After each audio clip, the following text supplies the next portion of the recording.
And we're live. Holly, say hi to the people. And we're live? It's 2015 all over again. It's Sorry. I'll never say it again. I'll never let you know when we're live. I'll just... in the day where people start spreading the word, people stop saying that, and it looks like we're live. I'm doing okay. How are you doing? Feeling a little retro? I guess, if the lipstick were an indicator enough. So, I'm super excited because the store that I went to that I got beer from, it's Mariana's, and they stock this weird thing that I don't know how to pronounce because it's in Polish. I'm gonna make an attempt to though.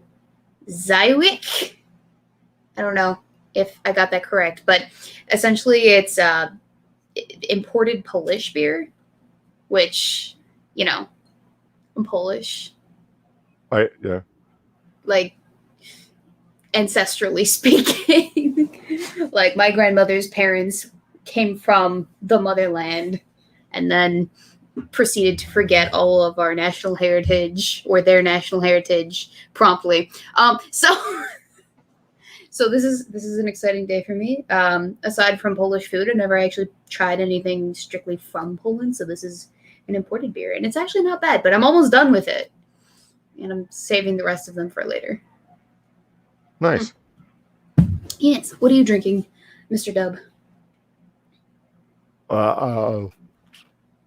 Nothing. I have an energy drink I'm about to open right here. One of the tall cans. Ooh. What brand? What kind? What flavor? Rockstar. It was on sale. Fuck you. Kidding. No, fuck you. No, fuck you. No, fuck you. How about that? Fuck me. Fuck you. Fuck you. Okay, so I should probably give the people an explanation as to why we didn't have a show last week, even though I said the week prior we were going to have a show. It's totally on me. I canceled at like 2 hours till, because I had spent the day drinking with my family for Easter, which also happened to be my birthday. So I was not awake, really. Not like I was passed out, but I was not in an energized way for the show last week. So I'm like, I don't want to make Polly entertain the people by himself while I just sit here like an absolute zombie. That wouldn't be fair to you. And it wouldn't be fair to the audience. So I opted to postpone it, and it ended up just being like we canceled the show for last week because we never actually got together to do a makeup show, which I guess worked out because I didn't really have a lot of free time this week anyway, because there was a lot of latent birthday celebrations too. Like, we went out to eat on Tuesday as well, and then a whole bunch of other latent stuff because the weekend was just so packed with celebratory shenanigans. Anyway, but we're here this week. Yeehaw. You have such exciting stories. I know, right? Well, how exciting can turning 23 really be, honestly? Especially when it coincides with the day the Lord rose from the dead. You know, speaking of which, I saw a bunch of really good Easter memes this year that I wasn't expecting there to be Easter memes at all, but there were a few good ones. Easter memes? Like, do you have anything on the docket that you have prepared? Or the show? No. Polly. I know. Okay.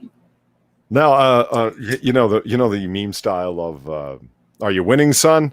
Mm-hmm. Yeah, there's one of like that stick figure dad walking into the empty tomb, and it says, "Are you living, son?" God damn it. Topical and clever. I love it when they do that. That's what I mean. Like, it was all memes along that line. You know what I mean? And then a guy, there's a cartoon single panel, not a meme, a single panel comic, whatever, of there's the tomb and the rock is still rolled in front of it, and there's one guy standing there, and he's like all decked out in sandals of first century Judean gear, and he's pointing in, and he goes, "Until the rock is rolled back, Jesus is both living and dead." And it says Schrodinger's disciple at the bottom. Oh my God.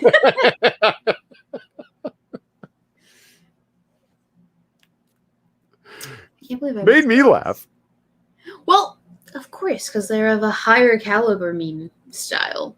So, Not what are you living, son? Isn't exactly high-minded. That's just plain old funny. yes, it is.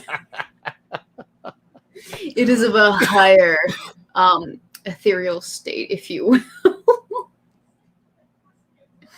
I am actually kind of relieved to not have to worry about Lent anymore, because that was a lot of pressure, one, and two, I couldn't eat pizza, so it was bad. I've had pizza 3 times this week. Yeah, to make really up for the lack of pizza. I kind of did, yeah. You're happy it came to an end, Lent. Long road. I think next year I won't go as wild on the giving up things, but I do think that I have developed some healthier habits. I drink a lot more water now, which is nice. I opt for the more healthier of snack foods. Again, very nice. And I've not been overzealous in the munching of potatoes. Like, I've gotten 2 Chicago-style hot dogs in the last week, and I've neglected French fries for both of them. So I feel pretty good about myself. Yeah, I've resisted. And I also think I discovered something about myself. I don't know if, like, I tolerate gluten that well, or maybe it's dairy products. It's one of the two, but I noticed when I was allowed to eat dairy products and like things with gluten in them, I felt bloated compared to the last 40 days when I didn't have that feeling at all whatsoever. Right. And I want to say part of it might have been the fact that I maybe overdid it with cake and stuff, but I think I actually made an appointment with a dietitian to make sure that was what it was that I was experiencing, and it's not just me overthinking it and self-diagnosing, because I hate it when people do that, when they're like, you know what, I feel this thing, therefore I must be a thing. And they don't get a second opinion to kind of confirm it, or like any testing done to confirm it. I want to actually confirm whether or not I feel the things that I'm experiencing, because it could be very well psychological. It is possible. Or I could just, like I said, be overdoing it with the cake and ice cream and like milk, dairy products with my cake. That is entirely possible as well. So we'll find out. I have the appointment is like in May, because that was the soonest I could get it. But I guess I'll do a little bit more experimenting with all that jazz. I think it's less gluten. I think it's more dairy. I might be a little bit lactose intolerant. I don't Mildly lactose intolerant. That's become the thing. At least, I mean, I hear people say that. I don't know if it's actually a thing where it's like people that have celiac disease for gluten. Is that gluten? Yeah. Gluten it's like I'm not gluten. Yeah. It's like I'm not gluten intolerant, but my tummy doesn't like it much, so I'm mildly. I kind of won't stand for it. Well, actually, it wouldn't be. I don't know. Is that a thing? Can you be halfway intolerant of it? Yes. So my cousin actually is lactose intolerant, and then my mother, she stopped eating dairy products and gluten products within the last 2 years because her doctor advised her that it could aggravate something to do with her MS, I guess. So it's entirely within the realm of possibilities that it something that carried on to her children, even though she got diagnosed after I was born. So we'll find out. And here's the other thing too. When I was filling out the questionnaire to see the nutritionist, one of the things on the chart that they were asking about with specificity was multiple sclerosis. So we'll find out. And that's one of those things that you don't want, but you want to know if it's a concern ahead of time, but you can't really. Fun facts with Weebo.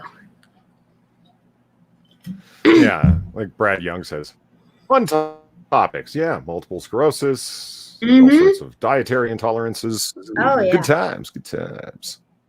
Well, speaking of health-related shenanigans, did you see that supposedly Silicon Valley is taking the blood of our youth and using it to hydrate the blood or the old people?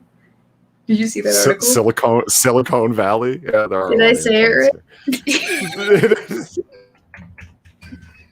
Yes, I did. And who was surprised? That's right. No one. No one. I kind of want to go over it though because it sounds nuts. It's like the whole Alex Jones turning the freaking frogs gay levels of absolute bananas. But I still kind of want to cover it because I only saw the headline. I haven't actually read the whole article or any of the content behind it. I only saw it, and I really wanted to talk about it. So that's what my contribution is for this evening. Are you proud of me? Naming what you want to talk about. You know what it immediately reminded me of? The lotions, the facial regenerative creams that they were using that contain Korean baby foreskins. Oh, I thought for sure you were going to say something about how those creams contain semen, but that's worse. Because well, did you hear that? Supposedly semen is one of those things that's very good for your skin. But yeah, within the same realm, baby foreskin. Nah. I wish I made that up. I wish that wasn't a thing. Oh gosh, this is not a new article is the thing. This is like from, okay, here's the Newsweek article. All right. Here it is. My body is ready to accept the blood of the youths. Oh boy, I have 4 free articles remaining this month. Goody. Okay, so the article, can blood from young people slow aging? Silicon Valley has bet billions it will. Billions, Polly. Okay. The Spanish firm Grifols helped set off a kerfuffle last year when it, along with other firms, offered nearly double the going price for blood donations from a COVID-19 treatment trial. Brigham Young University in Idaho had to threaten some enterprising students with suspension to keep them from intentionally trying to contract COVID-19. The trial failed, however, and now the Barcelona-based firm is hoping to extract something far more valuable from the plasma of young volunteers, a set of microscopic molecules that could reverse the process of aging itself. Thank you, Green God, for the donation over on the stream. Super chats. This feels like a low-hanging fruit kind of joke, but I'm pretty sure they're just looking for ways to keep your new president alive. Yes, because he seems to be aging quite rapidly these days, I guess. Right? Yeah, it's... I don't have hope for the man. Or for us, for that matter. Oh, gosh, no. And just so I don't miss it, making sure that... I needed to read this off because it was donated last week and we weren't live last week. But thank you the next 6 minutes for the donation from last week over on the Streamlabs. I just wanted to wish you a very happy Easter and give you an awesome high five for enduring Lent. I know it sucked for me, so I know it sucked for you. It wouldn't be a challenge if it wasn't easy. Don't know if you'll be streaming, so I won't shill here. Okay, thank you very much, Sixie. I appreciate that. Okay, on with the article.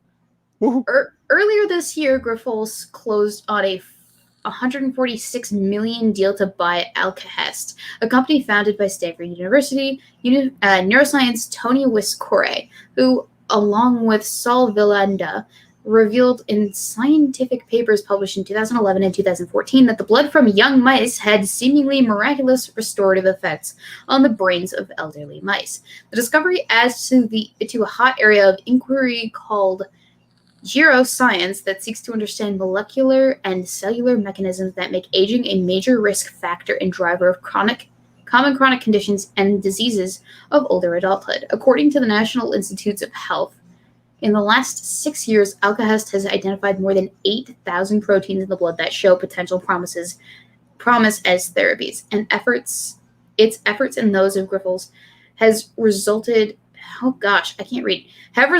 in at least 6 phase 2 trials completed or underway to treat a wide range of age-related diseases, including Alzheimer's and Parkinson's. Actually, you know what? Now that I'm actually reading this article, it doesn't seem like it's as, how do I put this, predatory as my first impression was. I don't know, for whatever reason, the article, when I first saw it and I saw the headline, it seemed to me like we were getting a whole bunch of just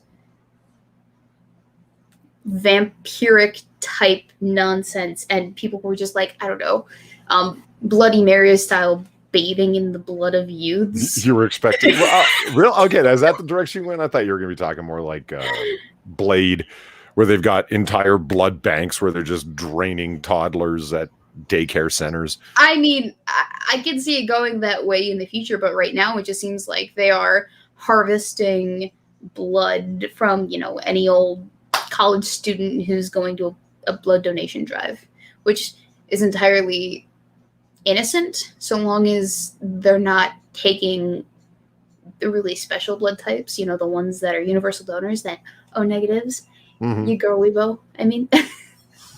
But no, I had this like this image of just a whole bunch of basins filled to the brim with a mixture of blood from all of these different people, and then just your average like D-list tier celebrity and up just taking a little dunk in, paying $1,000 to get that little dunk in by monthly or so, and then going on their merry way after they towel dry with soft white velvety towels. I don't know why that's the image that I had. You and Alpha Omega had the same idea, that countess who used to bathe in the blood of young servants. And exactly, that's exactly where my brain went to, because I thought specifically I went really clinical.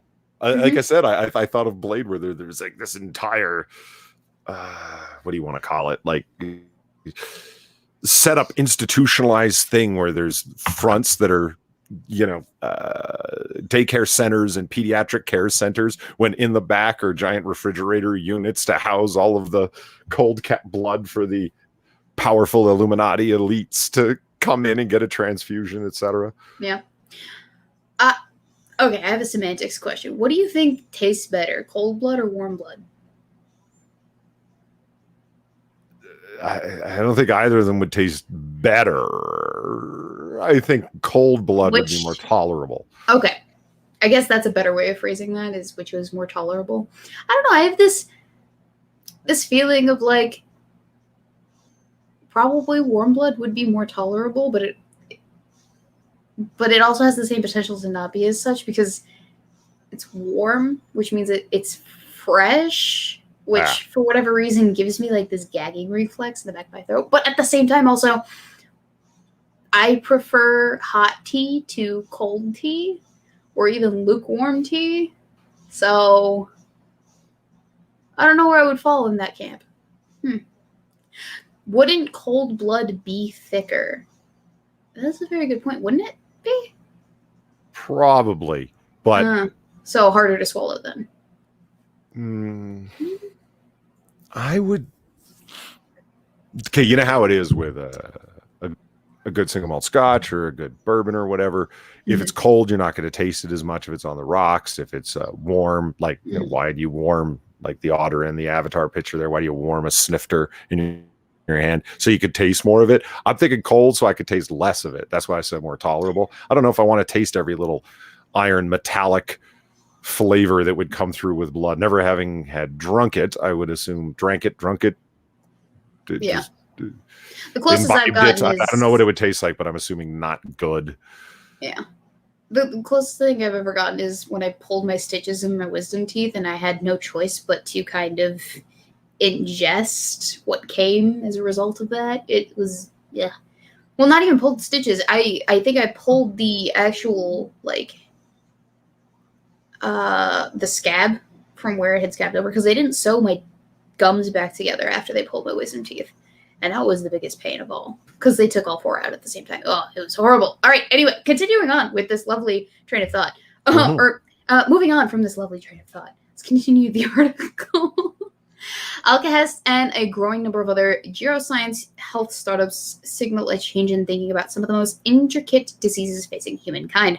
Rather than focusing solely on the etiology of individual diseases like heart disease, cancer, Alzheimer's, and arthritis, or for that matter, COVID-19, geologists are trying to understand how those diseases relate to the single largest risk factor of all, human aging. Their goal is to hack the process of aging itself and, in the process, delay or stave off the onset of many of the diseases most associated with growing old. The idea that aging and illness go hand in hand is, of course, nothing new. What's new is the newfound confidence of science that aging can be measured, reverse engineered, and controlled.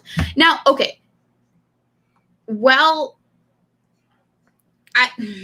I don't know if... How do I phrase this? I like the idea of doing research in order to kind of turn back the clock on people who suffer from these diseases like Parkinson's and Alzheimer's and heart disease, etc. What? Sorry, Brad Young just typed in chat, Promethean bastards.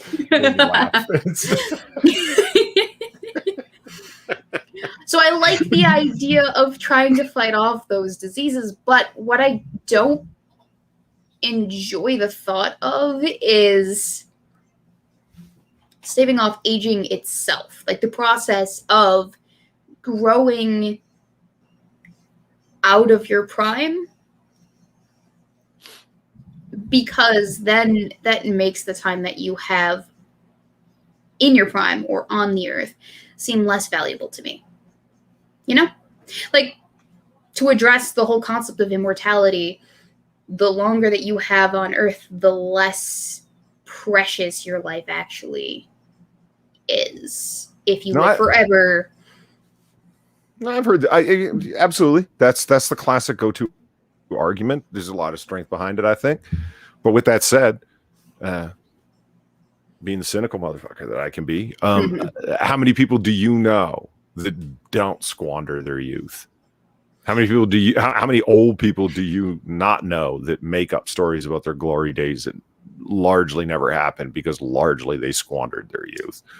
I don't actually. What kind of super positive get along gang are you hanging out with? My family, I grew up around, like it takes a village kind of situation. My family has always been one of those live life to the fullest kind of families. Like, we go on family trips together and have all of the experiences. My grandmother was super into traveling with my grandfather, and so they traveled the world several times. Like, no part of their lives was squandered, which is why now my grandmother can recite, even while she is slowly losing her mind, she can just tell you oodles upon oodles of stories from her youth about how she water skied with the sharks when she was like in her 20s, or how she met a guy who walked down flights of stairs as the Twin Towers were falling, or how she met this couple while she was traversing in Egypt that had just all these great stories to tell. And yeah, no, I don't have a lot of people in my life that I know on a really good level that have squandered their lives, because I guess I'm just surrounded with those kind of people that understand that you only get this one opportunity and you shouldn't really waste it. Why do you hate the Buddhists so much? What do you mean? I spend too much time online. Anything you say that's just like, well, Buddhists, they believe in reincarnation. Why are you so Buddhaphobic? Well, Buddhaphobic. I'm not Buddhaphobic. I actually did take a course on Buddhism in college. It was very enlightening. Boom. No, not good. Come on, that was good. That was good. I enjoy a good dad joke. I don't care what anyone says. I appreciated that. For those of you who aren't aware, okay, and I'm about to explain the joke, so it's less funny now. The whole concept about practicing Buddhism is that you will eventually achieve enlightenment. So, there you go. What, Weebo?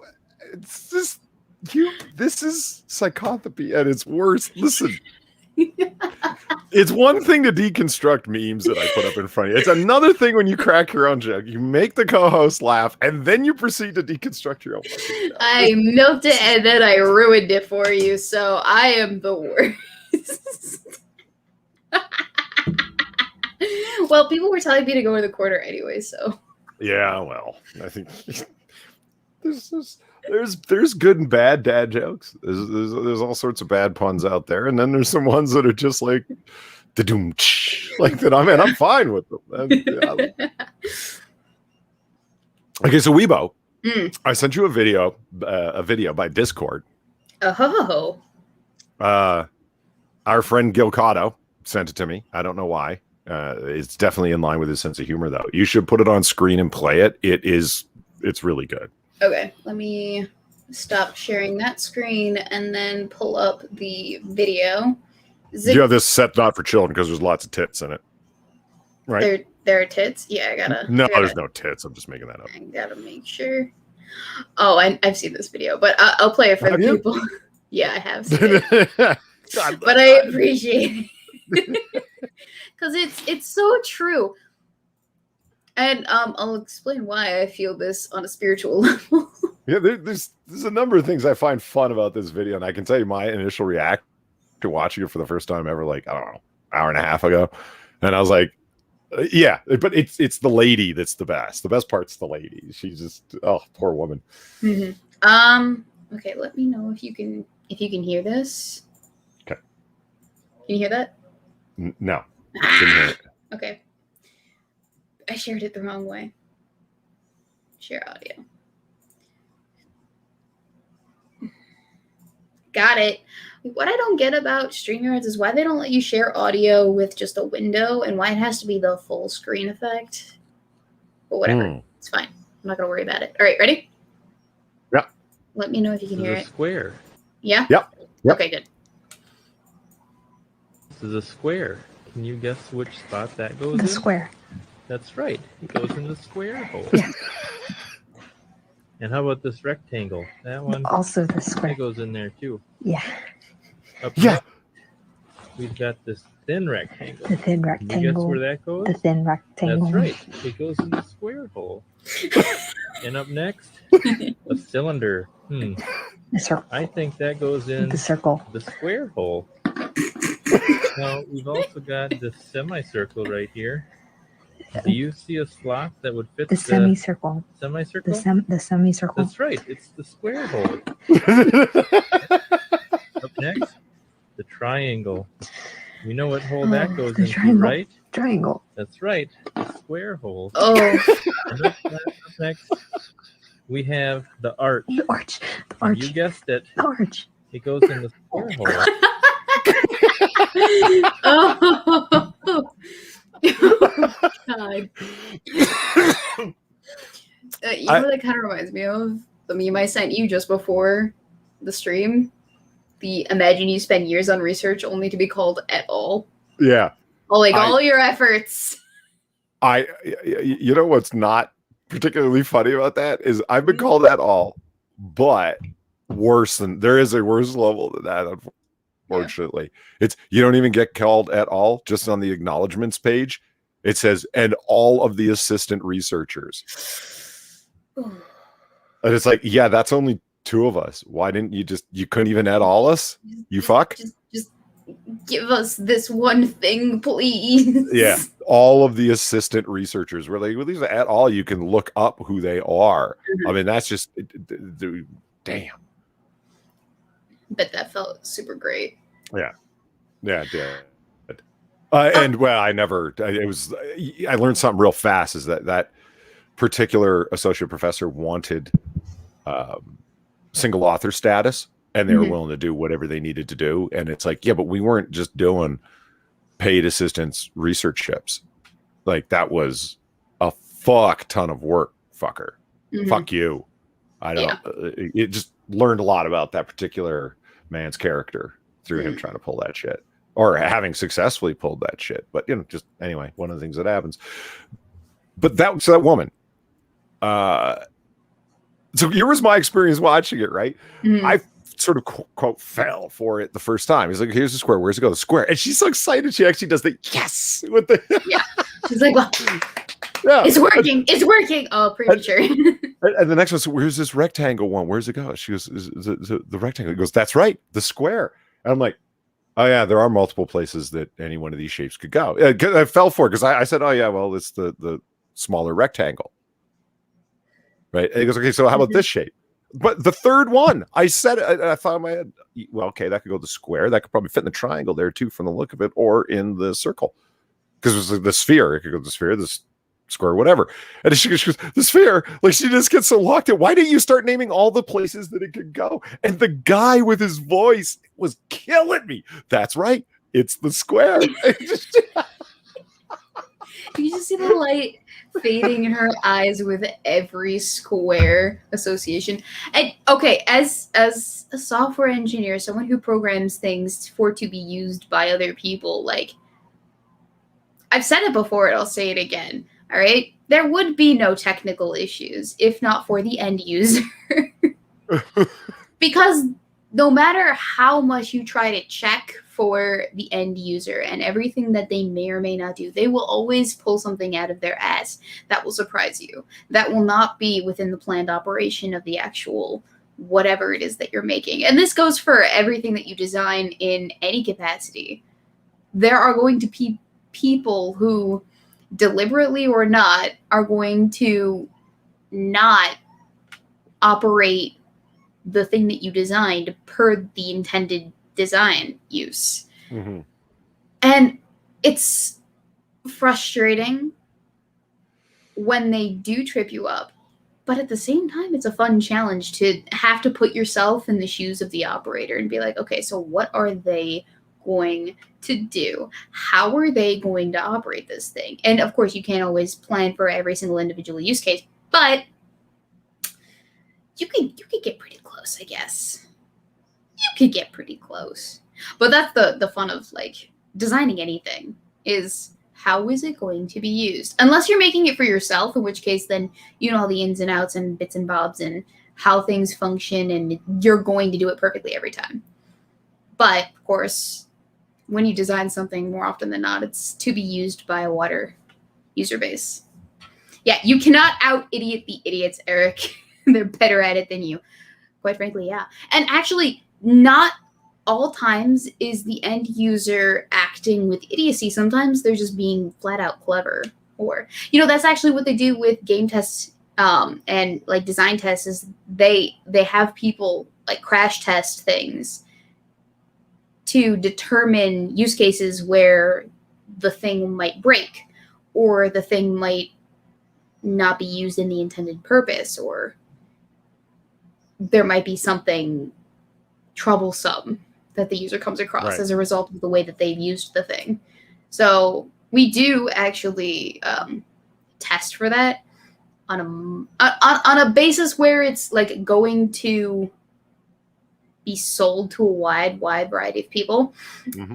My company, we don't do that. We just kind of deploy and hope for the best because it's internal, aside from as opposed to external use.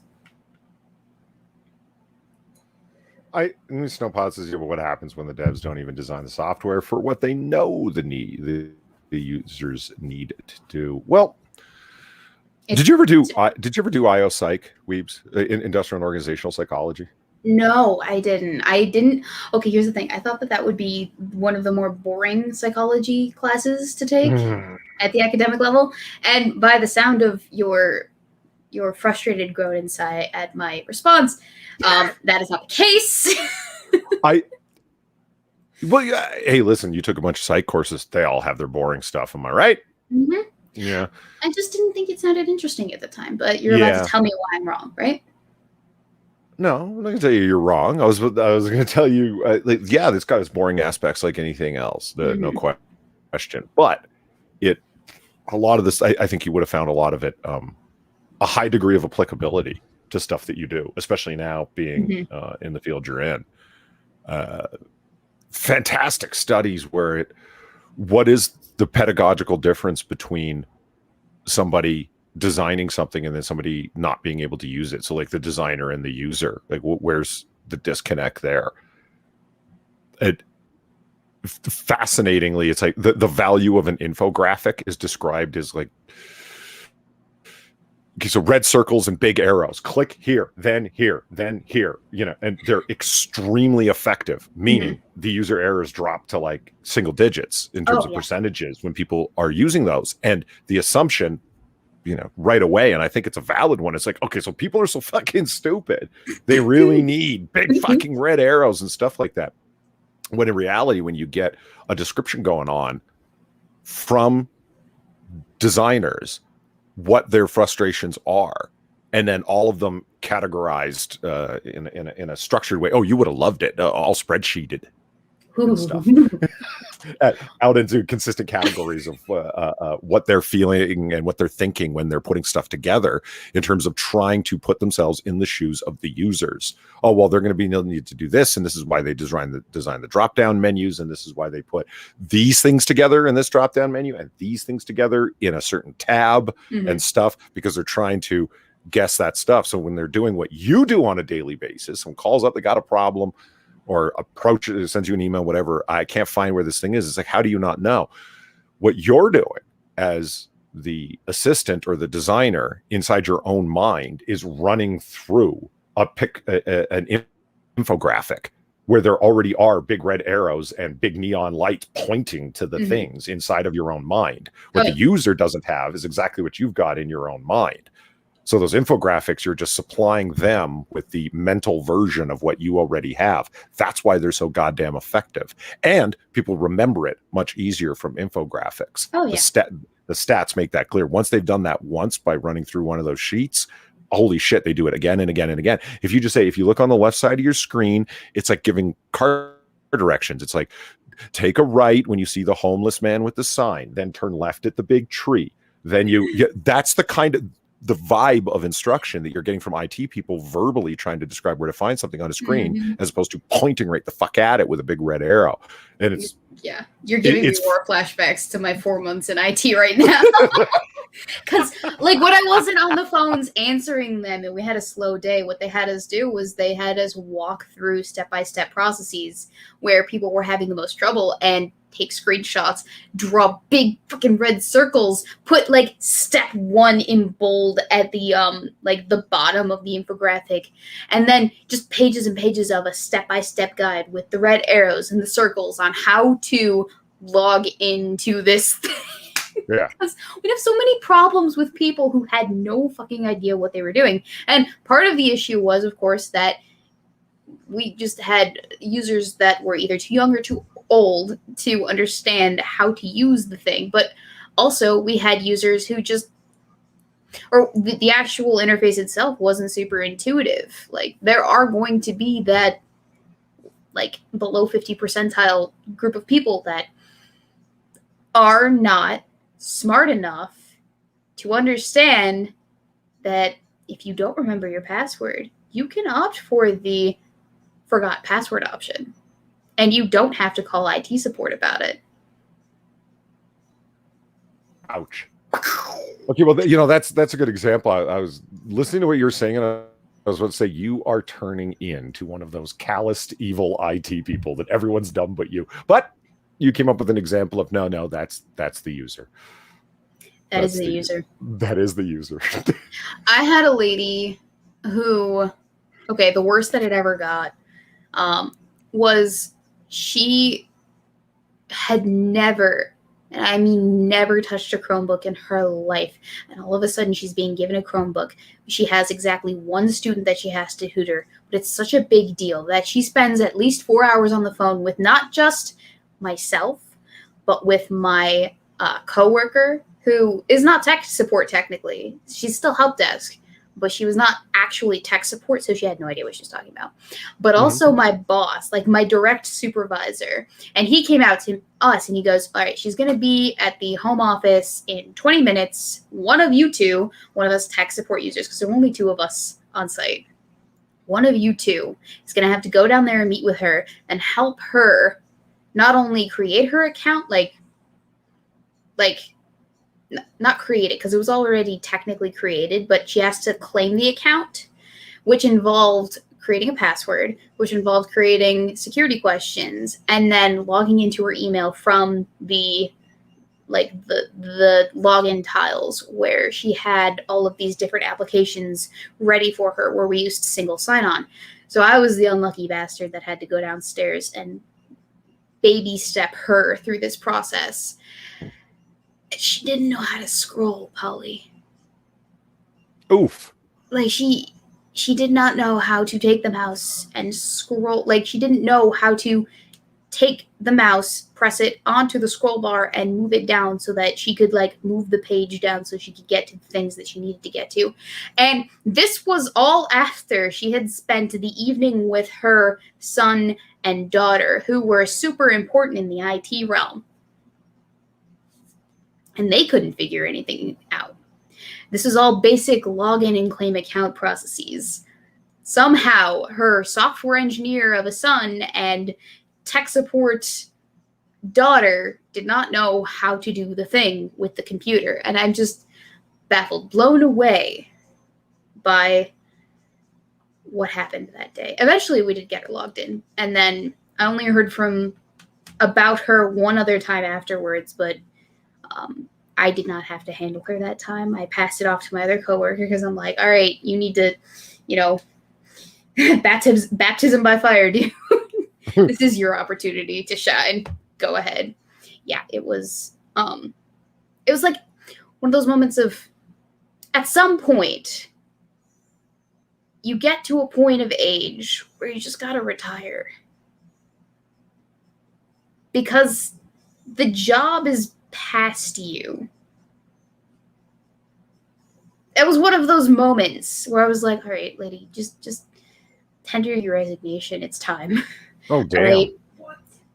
She didn't know how to scroll. And we were literally on the cusp of, we'd started the school year in COVID lockdown existence where all of the students were working and getting educated from home. And so in an entire existence where you are using solely a computer to actually do your job, if you don't actually know how to use a computer, a very basic functionality of a computer, what are you still doing here? Anyway. That was one of the worst parts of that. Poor Weebo. Mm-hmm. It's okay. I'm no longer doing that anymore. Now I get to actually design the software. And I'm actually quite good at it. Like, okay. Harken back with me to the time when everything was command line and people don't say harken enough. I know, right? I'm glad you did. Okay, go on. You're saying. Okay, everything is on the command line. Computers are like the size of houses almost, and the UI is ugly and blockish and ugh. I need everyone to appreciate the fact that we have implemented graphic design into the user interface experience, because without it, you would not get all of what it is that you're seeing on the screen right now. All right, we would not have developed past the age of the command line where you're just typing cd ... to get back into the previous directory file instead of just pressing the back button, because that's way more intuitive than what is it, common directory that CD stands for? I don't recall. Let's go with that. Okay, yeah. Instead of typing these acronyms that you don't actually know the name of, or instead of typing mkr dir in the command line, you could just right-click and press new folder. I'm so glad that we've graduated from that, because it would have been so frustrating to have continue on. Graphical interface for the win. Mm-hmm, exactly. And I know Snowpilot says I miss working in the command prompt. I know you do, but it's change directory. That's what CD stands for. I know that you miss working in the command prompt, but getting away from that has made it so much more accessible to literally every other demographic. Because can you imagine if the old lady that I was just talking about were made to teach using the command prompt instead of, like, say, Zoom? I don't know. The horror. Guys!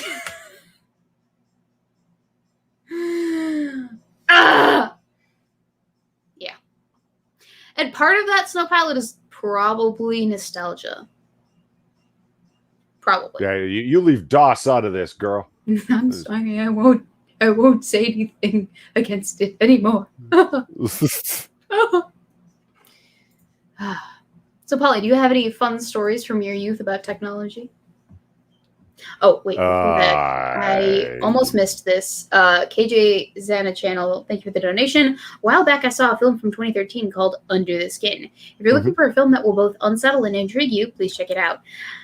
I'm going to need a little bit more information than just that, because it makes me scared and hesitant. Why?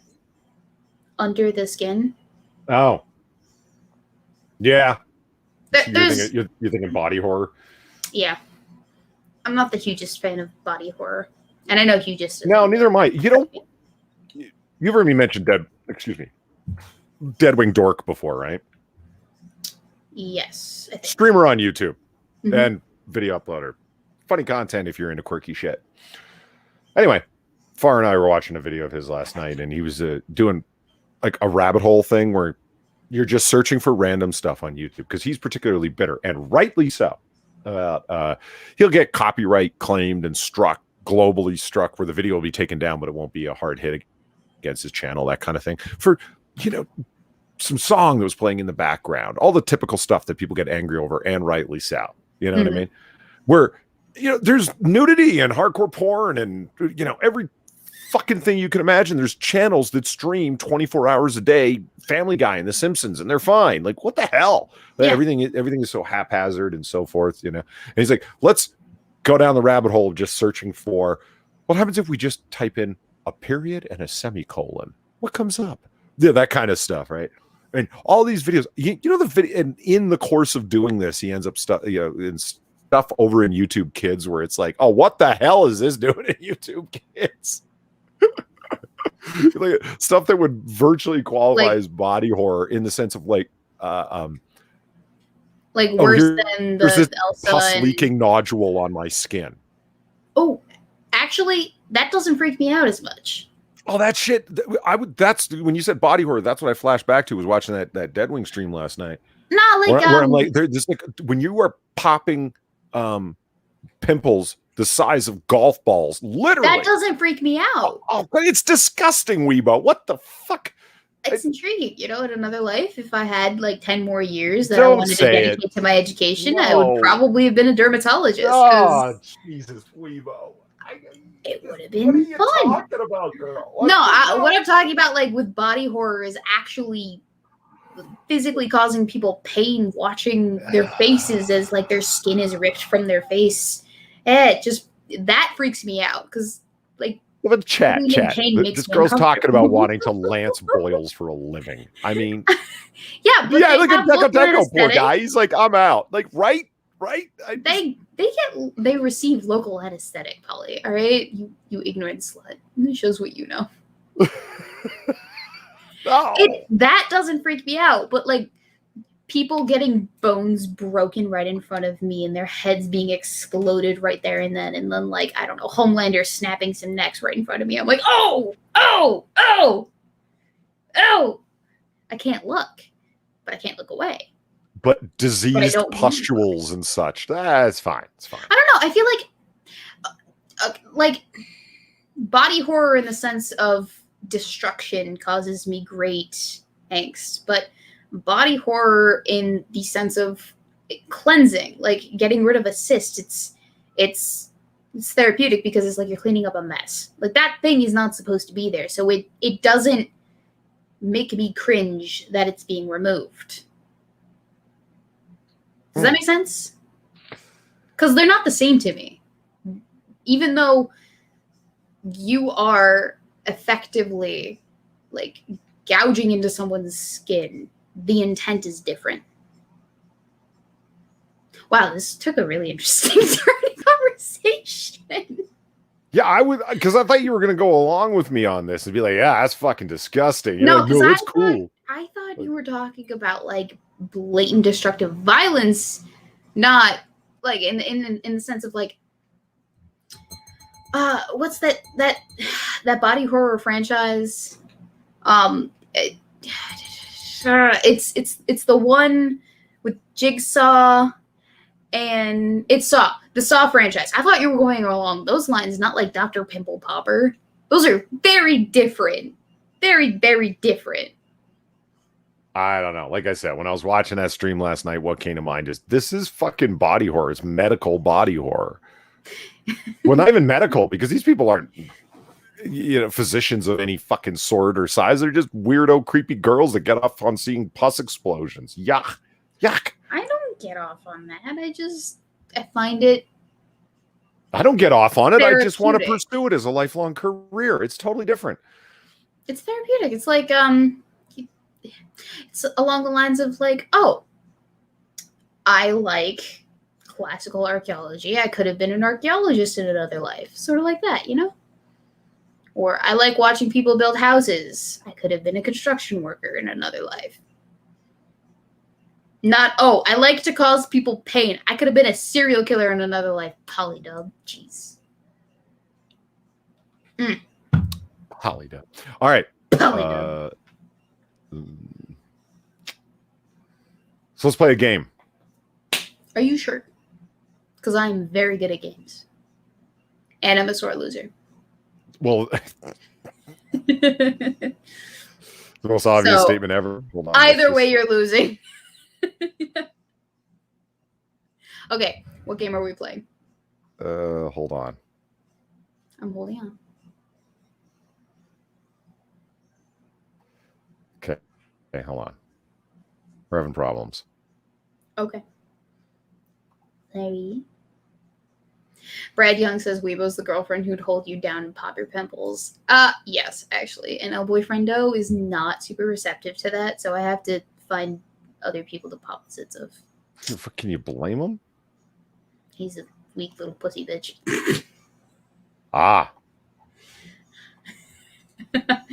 Brad Young pleads with us not to play Monopoly, in which case I would absolutely wreck your shit, Polly. Are you one of those people? Oh, yeah. Merciless and heartless. Like, I hope you weren't planning on playing Monopoly with me and not getting your ass handed to you on a silver platter, because I absolutely would do that. No mercy. All right, no hard feelings, but you're going down. Huh. Okay. Sort of weird. I'm sorry, would you let me win because you would pity me in the event that I didn't absolutely own your ass? I just don't get the Monopoly just doesn't have enough. Yeah, I can get competitive in the games, certain. I just don't. Monopoly just doesn't offer the things that would make me want to get competitive over. I don't know what it is about it. You mean like you wouldn't feel the need to trade in order to get advantage over your other teammates, or? No, I've seen I'm people. Confused. Like, would you just what shit? Not play in accordance with the rules in order to win? What came to mind is the times that I've played with people where you'll land on their space and it's not like they've got a particular location that they've got, right? And they won't just say, all right, the total with the house on there will be whatever. It's like, that's right, motherfucker. It's $250. Pay me. Fucking pay me, bitch. Oh, like you won't like get all up in their face. No, I don't do that. But my family plays with loose rules. Okay. Like we make trades and deals. And like we do Monopoly in such a ways it's more competitive. You get a more competitive edge. And it does create rifts and stuff. Well, not rifts, like permanent rifts, but like some of the, like, okay, for example, one of the trade deals that happened in the last game of Monopoly that I made, it was between me and my cousin and my brother, and my cousin had two properties that I wanted. I had one property that he wanted, but it was of higher value, and then my other cousin had a property that we both wanted. or no, I had a property that he also wanted because he wanted to screw over my brother. So I was kind of stringing them both along because they both wanted a property that I had. And I'm like, all right, who's going to be offering me the better deal? And who wants to win? So they both kind of had to measure out exactly how they wanted to play from that point onwards, because anything can happen and anyone can make any deal that they want to. And it's no hard feelings, but at a certain point, you make a deal that kind of screws someone else over, but benefits you and another person. And then you, the next hand, say, make a deal with someone else that screws that person over in this, like, at the same time. That's what I kind of mean. There's not so much gloating as there is, like, business is business and family is family. And we kind of got to keep those separate. Sounds like Weebo cheats. No. We are all under the same impression of rules. It's just a matter of no hard feelings. Fair enough. Mm-hmm. Like, we play to win. There's no mercy in Monopoly. I could see trading and stuff like that with loose rules actually being fun, but it would depend on how, like, participatory everybody was in playing along, like doing that. Where somebody's like, no, I'm keeping everything that because, you know, I'm a master house flipper in real life, so I'm obviously going to dominate at this game. You know what I think has influenced a lot of my thinking along those ways? Law enforcement and professional security people that have shown up at IDPA and USPSA competition shooting. Yeah. And they don't absolutely dominate, even if they do I'm talking, they're brand new to it, is what I mean. Yeah. Okay, like they're there for their introductory course to get qualified to be able to go onto the range, and it's not qualified in terms of expertise at marksmanship or anything of the sort. It's just, do you understand the rules, i.e., so you are safe on the course, because there's particular rules of not breaking 90 and so on, and really you should really keep it at 40 or 45 degree angle where the backdrop is at any given moment, and when you're the stations where you're allowed to clear your firearms and not. And that's just, there's a reason that USPSA has been going on for fucking decades upon decades, and not one single shooting has ever occurred, one accidental discharge resulting in injury, never. And it's simply because of the discipline involved. It's not that hard, actually. Just if you follow these rules and don't break them, everyone goes home fine, and they have for decade upon decade. So that's what I mean. But cops will show up, security personnel will show up to do it because they go, this will be fun. I already know how to shoot. I'm a pretty good marksman. I'm going to fucking rock this world. And I remember the guys that were in my group with introductory training just to be qualified to go play. And God, they were angry having to do it. Some of them were quite angry having to do it. I already know how to do this. And it's like, but you don't know the rules of this game. You understand what I mean? And it's like, it's kind of the same thing. Is because you're a real estate flipper in real life doesn't mean you're going to do good at Monopoly, because you know, different set of rules and different things work, different strategies work in the real world that would never work in this highly controlled game environment where there's different setups and stuff. So many of them quit.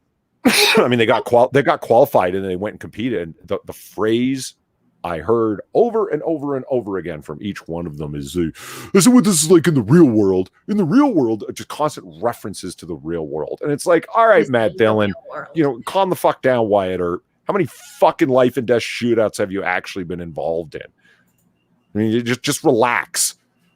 You know, Mr. I fucking dominated at Fallujah. Calm the hell down. I dominated at Fallujah. Well, you know, seriously, it's this would never happen in the real world. It's like, yeah, because in the real world, your targets shoot back, fucker. Yeah. This ain't it, though, Chief. I don't know what to tell you. It really fucking bugs me. Yeah. The way that they would carry out. It's like, number one, it is a game. Number two, why not use it for what it's valuable for, which is just repetition and refinement. You hear beep, which is your start when your timer starts, right, for your round, because you're scored by time. That's like golf. It's not the higher score that wins, it's the lower score that wins. The lowest time wins. Every target you miss or fail to strike within a given zone or whatever the hell results in a time penalty. So if you run the course perfect, meaning shoot everything perfect, your time without any adjustment is your score. And it's like, oh, but people are running around. It's not like this in the real world where you're never going to come out from cover and blah, blah, blah. This is just, and there's the other phrase, teaching bad habits. Then what the fuck did you show up for? I know what the answer is, insecure fuck. You thought you were going to show up and be an instructor from day one and everyone was going to be coming to you to learn because you just dominated so hardcore. Like, oh, under my tutelage, all of you noobs became superior. Yeah. Where it, it's things like the Weaver stance, for example, or a modified Weaver. It's a particular modern method of shooting. And when I say modern, I mean recent modern, not last 10 years modern, right? And there's this big debate that goes on. What's better, modified Weaver or isosceles? Don't want to get into it. It's like getting into the caliber debate. People get hot and angry over that issue. But I have heard more than one law enforcement guy and professional security guy say, well, this was developed by law enforcement for law enforcement. It's clearly the better, that isosceles thing isn't very good. It's like, listen, Weaver, the Weaver stance is named after former Sheriff Weaver, who, obviously was law enforcement, who developed it for competition shooting. And there were so many law enforcement people that were in competition shooting as well that they took that shooting back to their training of new recruits and used it because they found it more effective. So this phrase of like, if I learned it through a law enforcement capacity, that means it was made by law enforcement for law enforcement. Hey, it's the same way that they talk about protective vests, but Kevlar vests, and it's like, the civilians really shouldn't need this. Those were developed by law enforcement for law enforcement. The guy, Second Chance, founded the company, private company, was a pizza delivery man. Pizza delivery men were getting shot. Really? Yes, layer upon layer of silk being used in the way of modern consumer available off the shelf bullet resistant vests. I'm not trying to say bulletproofing was originally made by civilians. Like, no, of course there's military applications of it, or military original developments of it, using parachute silk, multiple layers of it for it. But when you look into the semi-modern era, when modern vest that slips over with Velcro on the side, et cetera, et cetera, et cetera. Yeah, that starts with Second Chance. That's a piece of fucking pizza delivery guy. Just because your armorer at your particular police department issued you a vest doesn't mean that, this is really for cops only. Like, once they're on once they have a badge number and a particular amount of authority and a department issued firearm, it with certain personality types, when we clear about that, it's not all, but with certain personality types, it makes them think that they're on one side of the civilian line where it's, let me tell you how the world works, son. They adopt that mentality, and it's annoying. Yeah, I can see how that would be super annoying after a minute. Especially if they brought that into Monopoly with them. Just no, absolutely not. Because, like, home renovation has nothing to do with the rules of Monopoly. You have to know what your opponents want and don't want to have happen, and then play with the rest of the players to see what happens. That, in addition to blind luck, because you're rolling die, and that is what ultimately decides who wins and who loses, and the strategy that you play with the other players. That's what determines who wins. So it's a game of reading others more than it is about how well do you know the housing market. Although Page says, I get the players of a Democrat, thus lowering the property value. You asshole. No, you know how you lower the property value in Monopoly? I'll tell you. You gotta hope and pray that one of the other players lands on like one of your hotels and ends up going bankrupt and having to flip over their properties and sell their own houses and hotels. That's how you lower property values, by toppling the competition. I just brought chat back up. I was trying to find my way back to the game when I was talking about. Snowpilot says it's not true. They do happen. A guy shot himself in the ass about 6 years ago. It took 20 minutes from me. Fair enough. Don't know anything about it. I know the where I'm referencing that from is the USPSA regionals that I went to. How often that was repeated in reference to the insurance and how it works, that our insurance would be prohibitively expensive if there were a history of it happening, and it never has. So did the guy shoot himself in the ass? Yeah, I totally believe you. Possibilities, let's see. Wasn't a USPSA match, was local and not part of the overall thing. Thus, the guys that I was talking to in terms of the insurance stuff weren't including it. They may have been referencing fatalities, and I wasn't listening closely enough. So all sorts of that got me. But do I believe someone shot themselves in the ass? Yeah. I totally believe you. Before we continue on to your game, the next 6 minutes donated to say, I don't know if you got my last Streamlabs, but happy belated Easter. I had a dream the other night when you spent a lot of it correcting my spelling. I was cool with it, but a little salty at the same time. My apologies. Thank you for proofreading. I don't know why you would have had a dream like that. I suck at spelling. That was one of the worst things for me in elementary school, and even to this day. I don't know. Like, have you seen my tweets? I have tiny little sausage fingers that prevent me from actually producing legible tweets sometimes. So, yeah, I suck at spelling. It's the long and short of it. But thank you for the donation, Sixie. And I did read out your. Can we talk about you with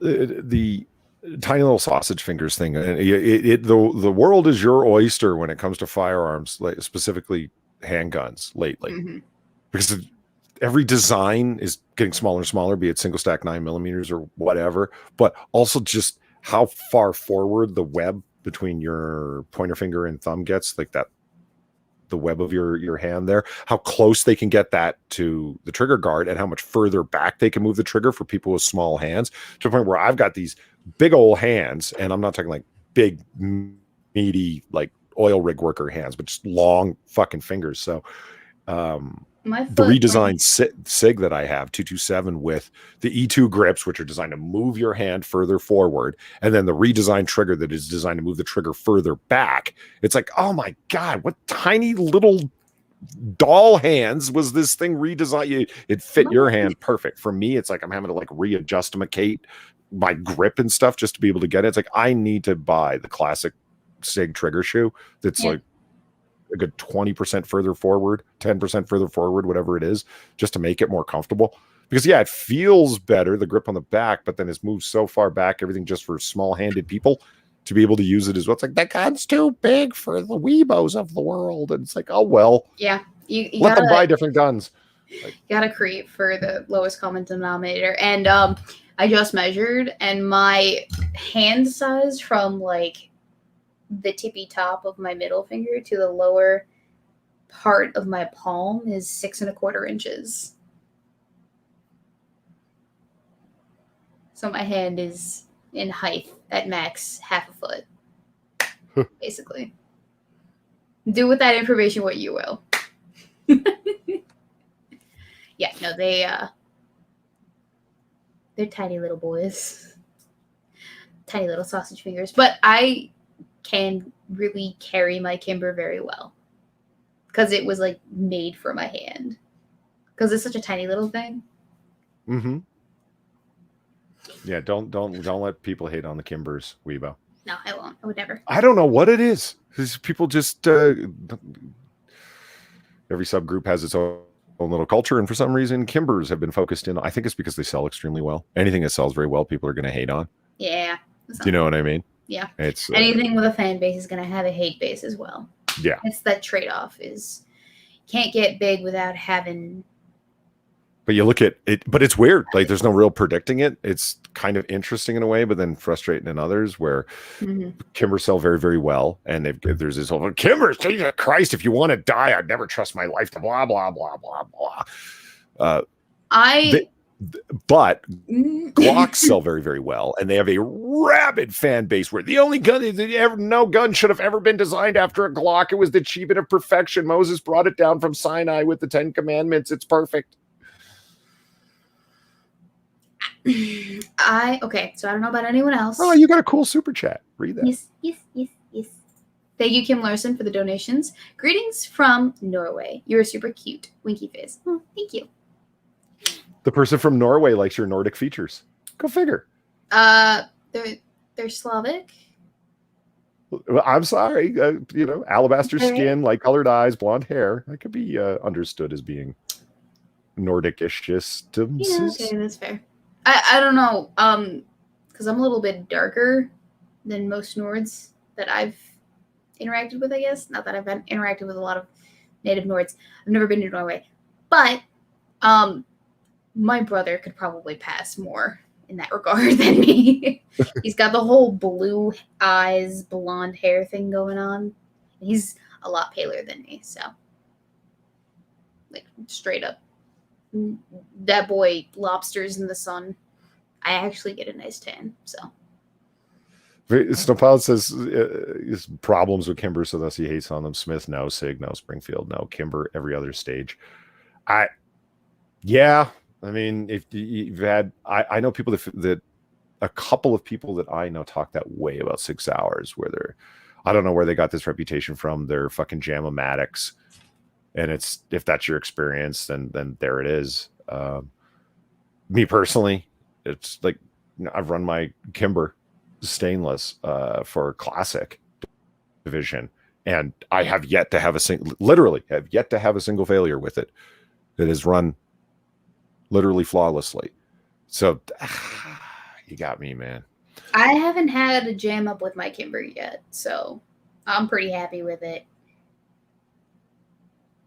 There is one funny thing that I will give the people that hate on Kimber's credit for being pretty funny. Kimber uses a lot of MIM metal injection molded parts for non-high stress parts. So the manual thumb safety, the grip safety and beaver tail is MIM. And so they call them members. That is pretty funny. That's like, okay, that's good. Like the way that, people that are into all metal guns will call any gun that has a polymer frame a Tupperware gun. That's pretty funny. And member, okay, that's good. I'll give you credit. Is that bad though?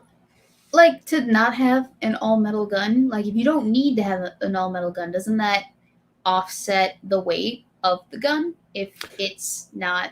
Sure. Yeah. But you could also have a quality aluminum alloy frame like 200 series SIGs have. And that if you feel the weight of just the frame of a 226, 227, 229, 220, Jesus Christ, they feel like they weigh nothing. Even with all the parts plugged into them, all the springs and lower frame parts plugged into them, it still feels like it weighs nothing. All the weight's really in the steel frame and steel barrel. So is it good? Yeah, I think they've definitely, I mean, come on, polymer frames, they've got a proven track record. They're fine. They're as good of a construction material as anything else. But with that said, we're getting into the realm of preference now, and I'm strictly speaking of personal preference. Yeah, baby, all metal. That's where it's at. Mm-hmm. How are you going to pistol whip somebody with a polymer framed gun? Why would you need to pistol whip somebody with a polymer frame gun? I'm just saying, if the need arises, you've got the option. Oh, sorry. I didn't know that you were into that kind of thing, Polly, but proceed. Thank you the next 6 minutes for the donation over on the Streamlabs. Again, Kimber was a great choice. Big fan of their 1911s. Anyhow, how were the jelly beans? Oh, that's right. I haven't tried the jelly beans. Polly, wait. So, before Lent, or right after Lent, I got a package from Six in the mail. He sent jelly beans? That's fucking cool. He sent me jelly beans, and I've had them sitting here in my drawer ever since then, and they are draft beer jelly beans. So I told him that I would try them after Lent was over, and so now is the perfect time to try them because I'm not restricted by Lent. I can only get them open. While you're opening it, Snowplow talks about his wall through PPQ, which is going to become a collector's item shortly. Yeah, because the PPQ's coming to an end. I'm pretty sure he's referencing what he means by that and saying that. And the PPQ's an awesome pistol. I mean, that trigger, huh? Holy shit. In terms of polymer frame guns, everyone says it, I know, and I agree. It's Jesus Christ, the trigger on them is just fucking amazing. But it says, I'm sure is perfectly good for pistol whipping. Okay, but look, when I say pistol whipping, I mean like, so imagine you were to flip the gun around and grab it by the slide like upside down, so you're pistol whipping them with the actual grip of the gun. You know, a proper pistol whipping, so you can smash downwards with the magazine loading part, where the mag well is coming down on them. You know, proper old school, old West pistol whipping. Like that's what I'm talking about. And if you do that, especially if you take the magazine out, if you just feel the weight of it with a, because I'm holding a 1911 right now doing it. It's like, oh my God, you don't want to get hit with that.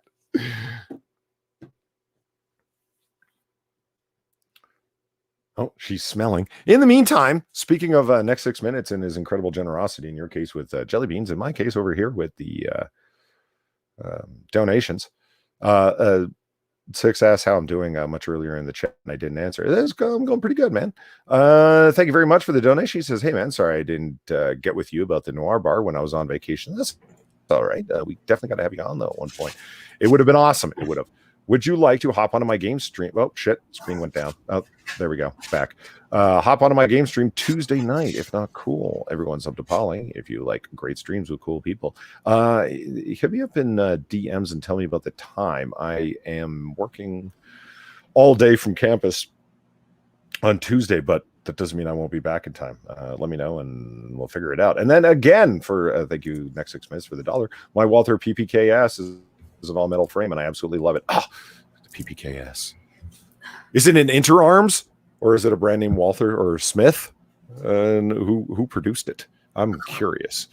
I would PPK and 380 is one of those guns that I pine after. And yeah, I know everyone's got their comments and their blah blah blah isms. I want it for a number of factors: the interest of the design and the mystique around them. And hey, how many guns can you say this of, Weebo? It's the gun that James Bond carried and the gun that killed Hitler. What more could you ask? Didn't Hitler kill Hitler? Yes, with a Walther PPK. Okay, all right. Okay. Okay. What? So I finally got the jelly beans open, Polly. All right, and okay. So I haven't eaten them yet, but like while I was opening them, I just happened to catch a whiff of what was coming out of the bag. And it's kind of funky smelling, so that gives me pause. It gives me pause to open these, and I don't know if it's because I waited so long to actually eat them, but they're jelly beans. How bad can they get in like 46 days, right? Yeah. Anyway. Still, Pilot, why are you being pedantic? I said I wanted a Walther in 380. And then I mentioned Bond, and he's like, no, Bond had a 32. Yes, Bond had a 32. It's because they didn't want him carrying his 25 and blah, blah, blah. It's still a Walther PPK, man. Don't be like that. So here's the bean. Ooh. Jelly bean. It has this, like, golden sheen to it. Like, I don't know. They put glitter in the jelly bean. These are so sketchy. These are the most sketchiest candy I've ever eaten, but I'm going to do it anyway, just for you, Six. Thank you so much for this, by the way, bud. Please don't feel offended if I die. I can't really help it. All right. I'm going to put 5 in my mouth at the same time. That's what she said. And Snowpot says, I got a PPKS in 20, or his wife has a PPKS in 22. I mean, I want one in 22. 32, yeah, not 25, which I also believe they were available in, because just now I'd rather just do the 22, but the 380 for actual usage, you know what I mean? And plus I want to reload 380. So what do you think, Weebo? I'm not dead yet. Well, can we hear about the flavor, not your potential lethality? It doesn't taste like beer. No hops? Mm-mm. And there's no, like, whatever it is that IPA has in it, that, like, any IPA has in it, that makes it feel or taste, ugh. Has this, like, I don't know what. Okay, it's definitely a jelly bean duck. So it has that consistency. But beyond that, I guess the closest flavor that I could come up with for it, it's like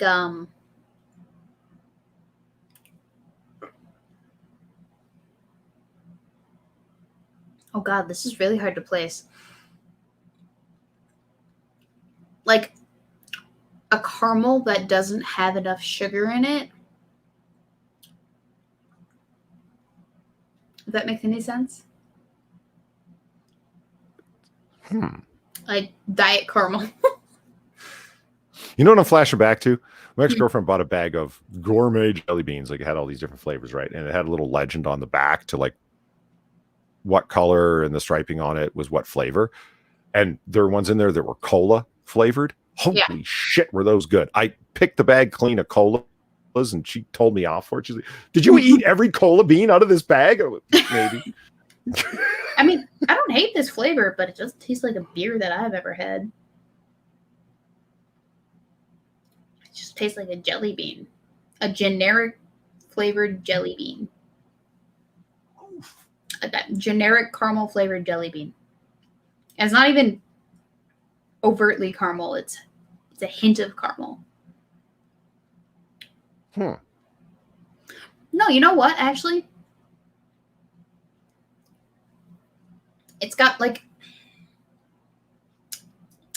a hint of marshmallow. Just drop something. Like the hintiest hint of marshmallow. Hinty hint. A hintiest hint. Mm-hmm. When I was looking up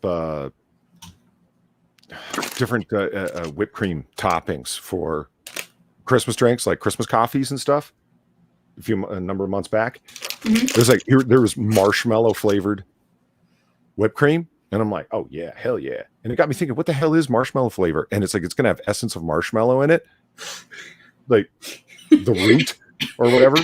Oh wait, marshmallow it comes from a root. Partially the flavoring, if you're not just faking it.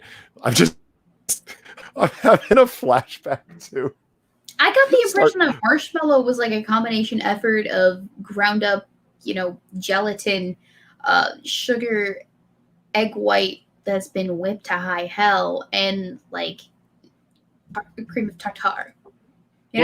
Well, you've cream of tartar. Yeah.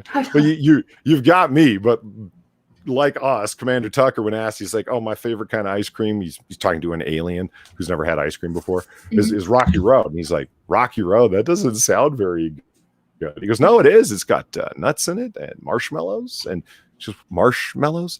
He's like, well, they're like, well, I actually don't know what's in them. A lot of sugar. Yeah. Oh, yeah.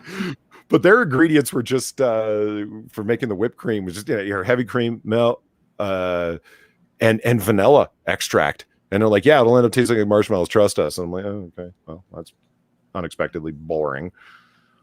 The marshmallow really root, good. yeah. I didn't know that there was a marshmallow root though. X17 asked, what powder would you use to reload 38 special tight group accurate number 7? Tight group would work really well, but always consult a reloading manual. Never trust some disembodied voice on the internet. But no, seriously, always consult a reloading manual. Don't, for real. A printed one is best. Even if you buy the reloading manual, there's so much great information in there. That is the advice. But if I were to personally reload it, W231 is what I would use, or HP38, same powder, just produced by different companies. W231 because it's so goddamn versatile. That's what I reload 45 and 40 with. And yeah, you can't go wrong because it's pretty goddamn energetic in terms of volume of powder if you're using a volume measure and received velocities.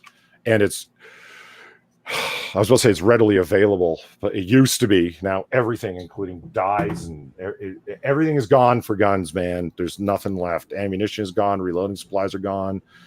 Guns are gone. Everything has been bought out. Just fucking crazy. Mm-hmm. My dad has a reloading stand for, I think, 9 mils. And we've been talking about this for the last 9 months or so because finding ammunition nowadays is... Yeah, it's a bitch. Yeah. I'm glad I've got some stuff, but I definitely don't have arsenal levels of the old saying of buy it cheap and stack it neat. Yeah, I really should have paid attention to that. I've only got a couple thousand small pistol primers left and 1,200 large pistol primers. And once that's it, I'm going to need to go buy more, and there's no more to be had. Yeah. There's there just isn't. Daniel Fulman asked an interesting question. Can you reload any cartridge? Where is it? Hold on.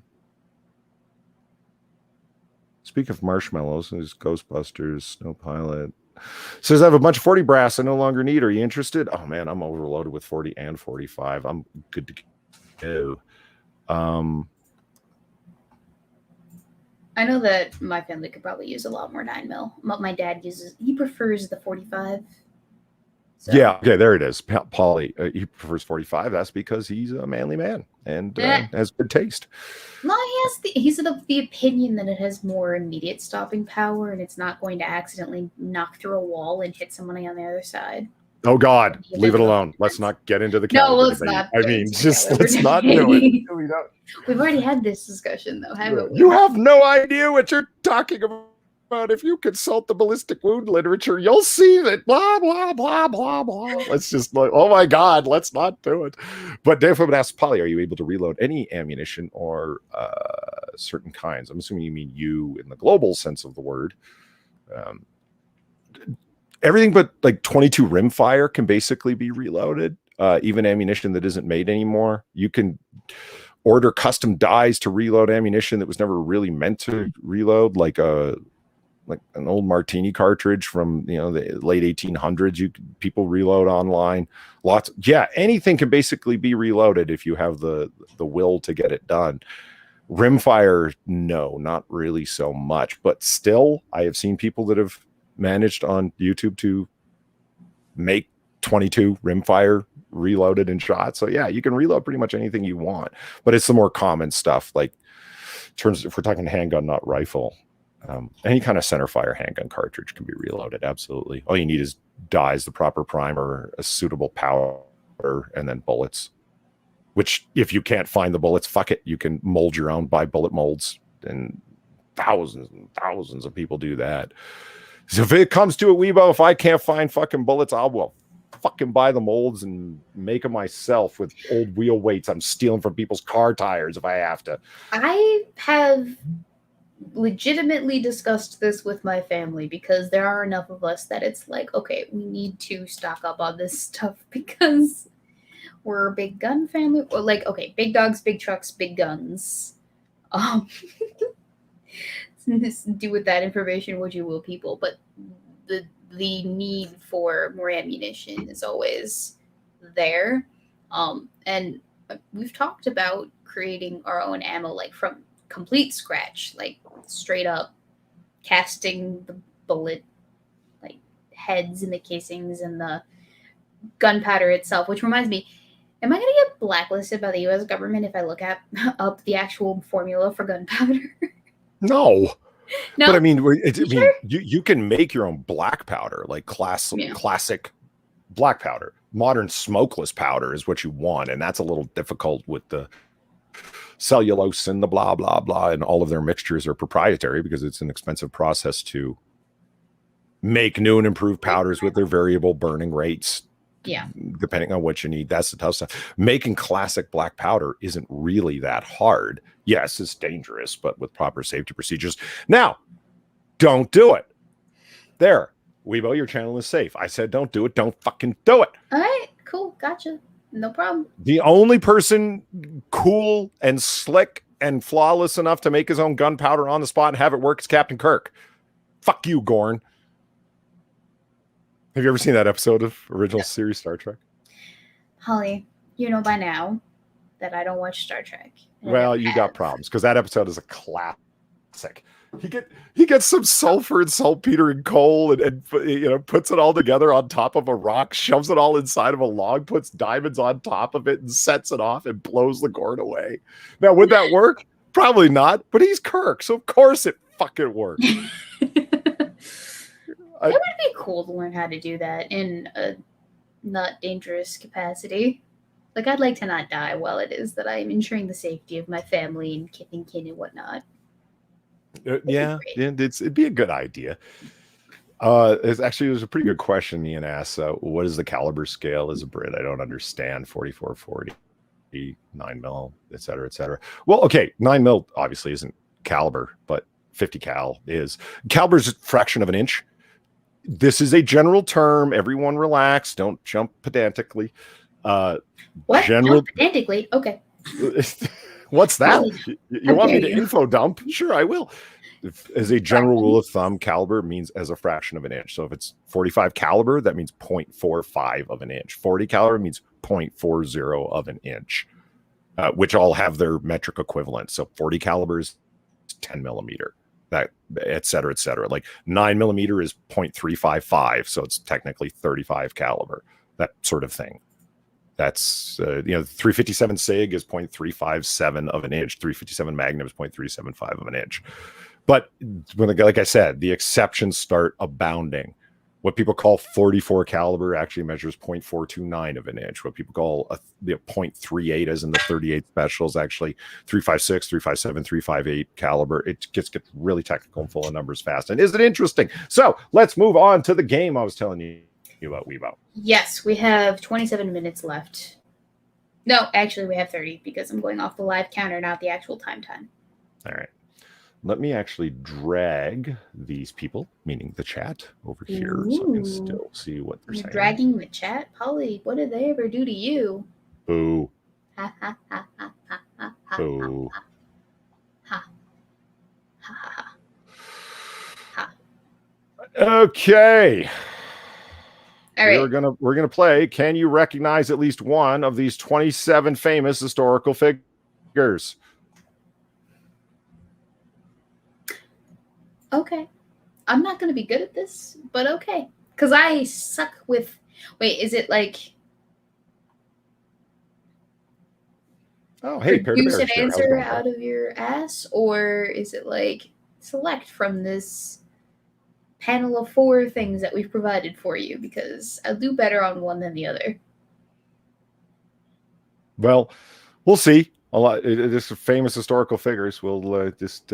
I love how Weebo is hedging her bets in advance because she's so competitive and has this desperate need to win and self-validate to, that it's like, well, I don't know if I'm going to win this game. I'm not sure I want to play. I don't know, man. This seems pretty sketchy and stacked against me. Okay, hold on. So share screen, share screen. Man, that's a lot of buttons. Okay. Number 1. Oh, wait, hang on. Let me just make this super big. Is that Anne Boleyn or Rosamond Clifford? Did you say Anne Boleyn?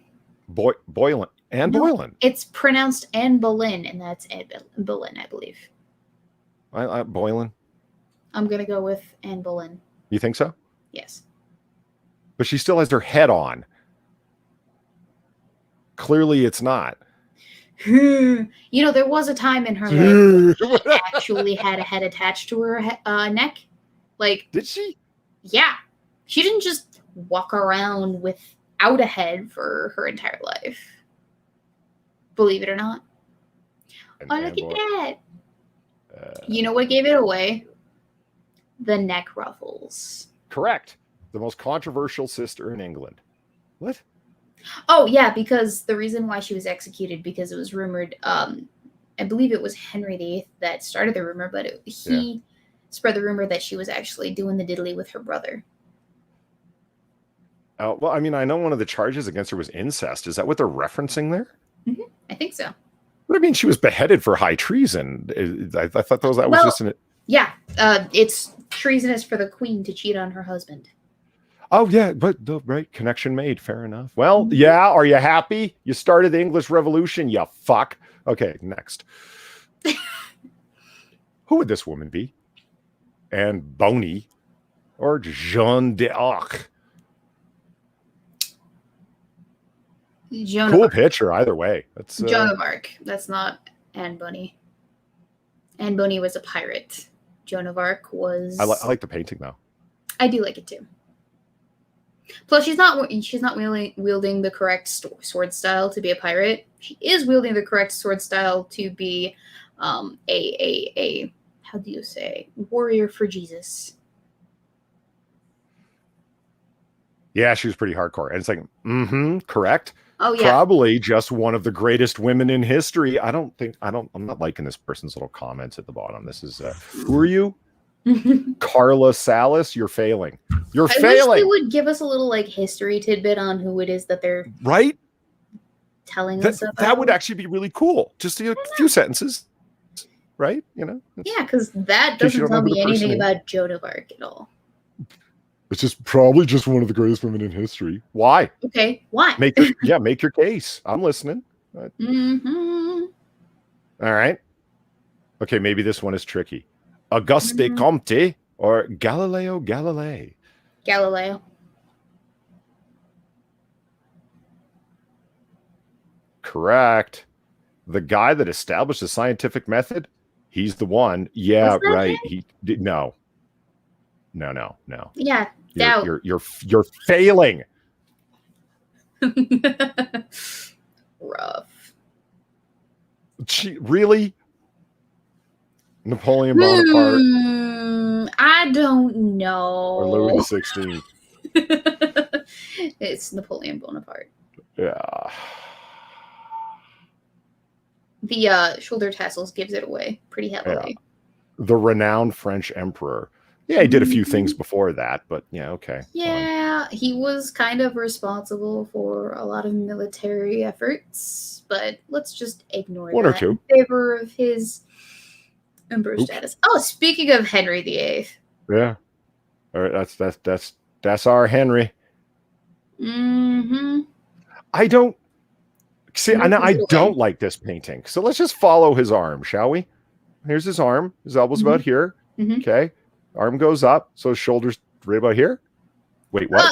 Well, no, you can't really tell because the shoulder ruffle kind of makes it seem like his shoulder is out here when in fact it's actually padded beneath the ruffle. So the ruffle gets brought up. So most likely the painting has him like with his elbow brought forward, but his shoulder is not up.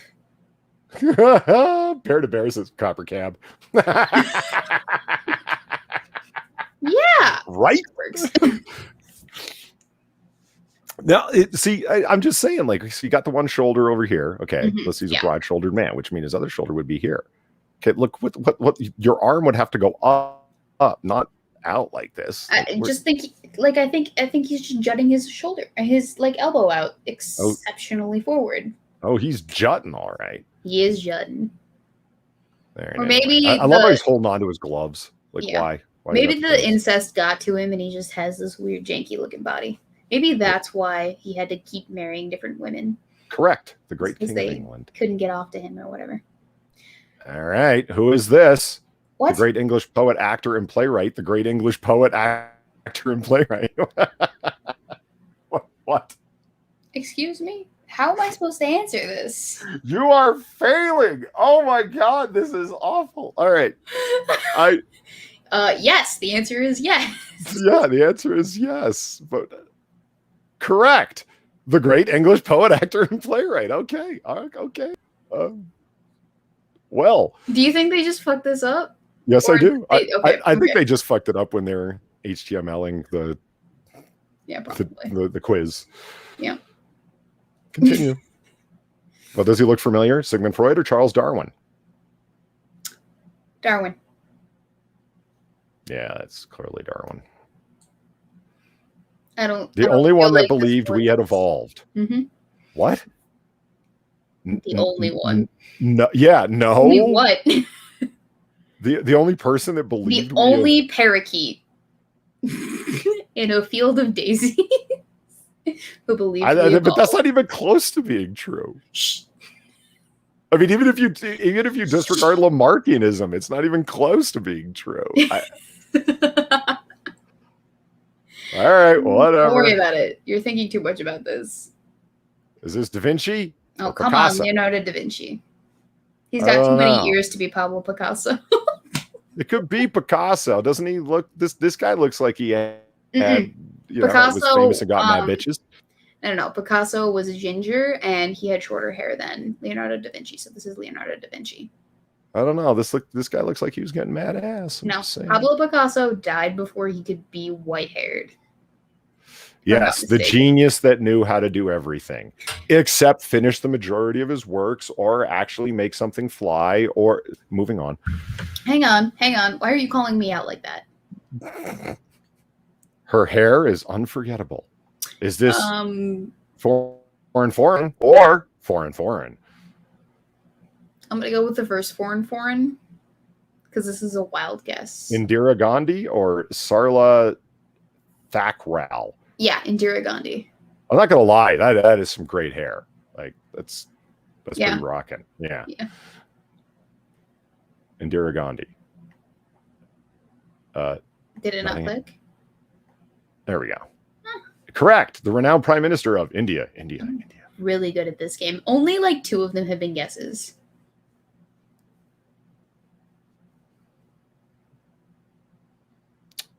Frida. This one is too easy. Frida. Not Gabriela Mistral. No, because I only know of one famous person with a unibrow, and it's Frida. The icon of Latin American women. Really? Well, according to Carla Salas, yes. Carla, what are you doing? No, Carla. Sorry. This is clearly a woman failing here. No, I said Carla. Did you think I said Carl? Carlo is what I thought I heard you say. Oh, no, I said Carla. Next 6 minutes. Thank you for the donation. He says, move to Texas, bro. Would love to be your neighbor and go shooting with you on the regular. And yes, we can invite Weebo. Texas is one of the few states that I would absolutely consider moving to. I would, if job offer in Texas, bye. Cynic is telling me that Picasso died in his 90s. Yes, but I would counter with the fact that gingers don't age. So there. When you're saying short ginger, a few people in chat said Van Gogh. Is that who you're thinking of?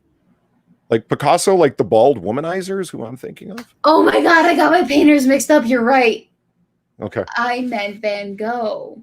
Why did I say Pablo Picasso? Wow, I'm having not a good time. No. See, being a not competitive need to win with an external locus of identity, I'm willing to let things like that pass. No, I'm not. That was an exceptional fuck up, and exceptional. Should come on, I'm sure you know him. Myself. Is this Sun Tzu or Genghis Khan? Sun Tzu. Or as they insisted, I call him in grad school, it's Swanza. Whatever. No one cares. The guy. All right. Let's just call him that. All the know-it-all instructors where it's closer to traditional Cantonese to say Swanza than it is Sun Tzu. So that's an American corruption where blah blah blah, and they're really in English. And yeah, I know you hate yourself and the West. Shut up, Sun Tzu. Right? So you think it's Sun Tzu? I think it's Sun Tzu. Wrong. Wow. I didn't Don't think be Genghis fooled by Khan his was cute chub. looks. He's a ruthless Mongol conqueror. I would have guessed Sun Tzu as well. I've never seen that painting of Genghis, the rapist Khan, before either. Isn't Khan like half the world's great uncle as spirit thief? Yes, in fact. That's what happens when you're raped right across the continent. Well, the Mongols did invade most of Asia, and part of the raiding process involves conquering the lands and people, and part of conquering the people involves conquering. That's if you test the validity of the DNA tests that they're being used and blah blah blah, the mitochondrial analysis and blah, and nobody wants to hear this. Moving on. I bet you recognize him, Christopher Columbus or Marco Polo. Christopher Columbus. Brooke, you are correct. He was the first European to discover America. Remember? Was he though? Wasn't that Leif Erikson? Yeah, if you want to. Well, did they mean continental Europe? I don't think they were thinking about it too intimately. I don't think this Carla Salas person is thinking about much fucking anything. Honestly, I think this is just one of those like, how quickly can we just put shit out there for the Google AdSense of it?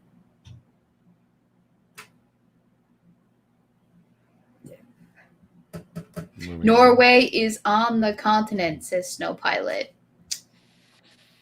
Alexander the Great.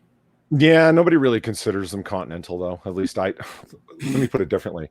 Whenever I hear someone use the word continental, like continental philosophy, continental medicine, they're referencing like Germany, France, whatever. Is Norway on the continent? Yeah, sure. Why the fuck not? But by that definition, Russia's on the continent. So Russia, Europe. Am I right? Like, I don't fucking know. What?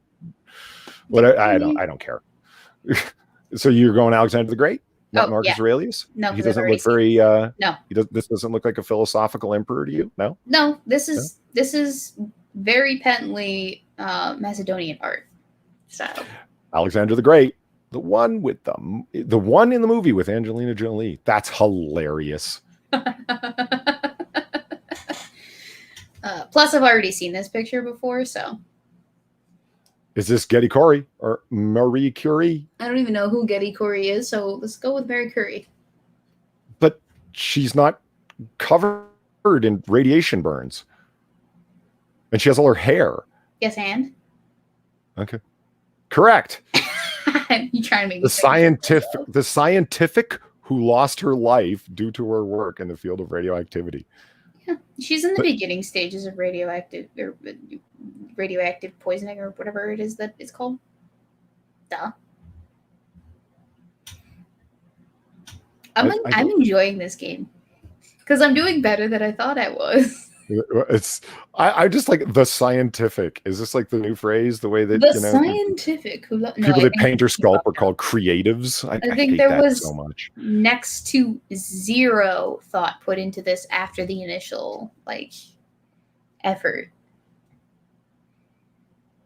Who do you think this girl is? I like this painting. Is this Jane Austen or Emily Bronte? I'm going to go Jane Austen. I don't really know. They could go either way in this regard. I think I'm going to go Jane Austen as no. Actually, I'm going to second guess myself. Emily Bronte. Yep, that's my answer, and I'm sticking to it. You're going Jane Austen. Okay. No. Oh. Did you actually say Bronte? Yes. Oh. Well, she's a famous British writer. Too bad you didn't know that. I know who Jane Austen is. All right, fine, you won. Jesus Christ, I wasn't paying attention. Fuck. I have this collection of Jane Austen novels, you asshole. No, I fucking you made me watch one of her a movie based on one of her books. It was the 2005 version, the one that's arguably not nearly 2005 version, not the 1900s version. The one that's arguably less all-encompassing of the actual novel than the other one. It had Keira Knightley, so I showed up. Be happy. Yeah, the previous one actually had Colin Firth in it.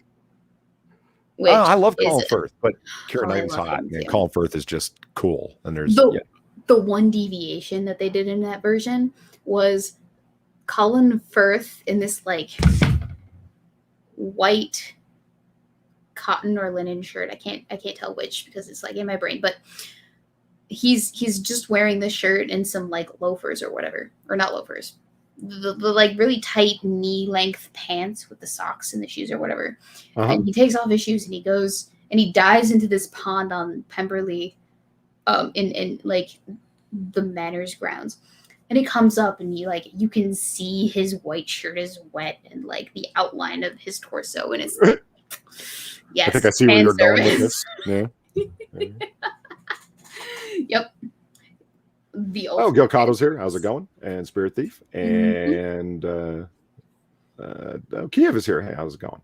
See, this is what happens. And Lion Patriot's been here the whole time. I'm not sure why he's yelling Polly at me. It's what?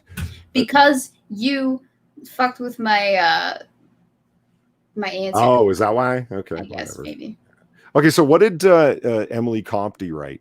Bonte? I actually don't know. I just know her name. I don't know why it's important. But I will look it up for you. Emily Bronte was an English novelist. She wrote Wuthering Heights. Oh. I was never made to read that. I'm glad I wasn't. It didn't. Whatever. Isn't that the one that's super fucked up? Possibly. I'm pretty sure it is the one. I'm more of a Great Expectations guy. Yep. Wuthering Heights' violence and passion led the Victorian public and many early reviewers to think that it had been written by a man. Oof. The vivid sexual passion and power of its language and imagery impressed, bewildered, and appalled reviewers. Literary critic Thomas Judre further contextualizes this reaction, expecting, in the wake of Charlotte Bronte's Jane Eyre, to be swept up in an earnest Bildungsdramen. I don't know what that means.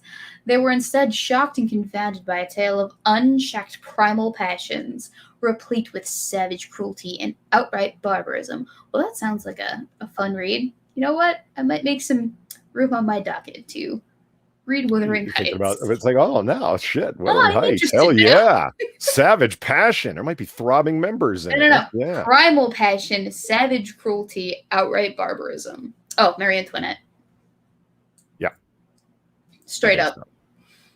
You think so? I know so. Ha. Yes. The one that Sofia Coppola turned into a cult movie. What? What?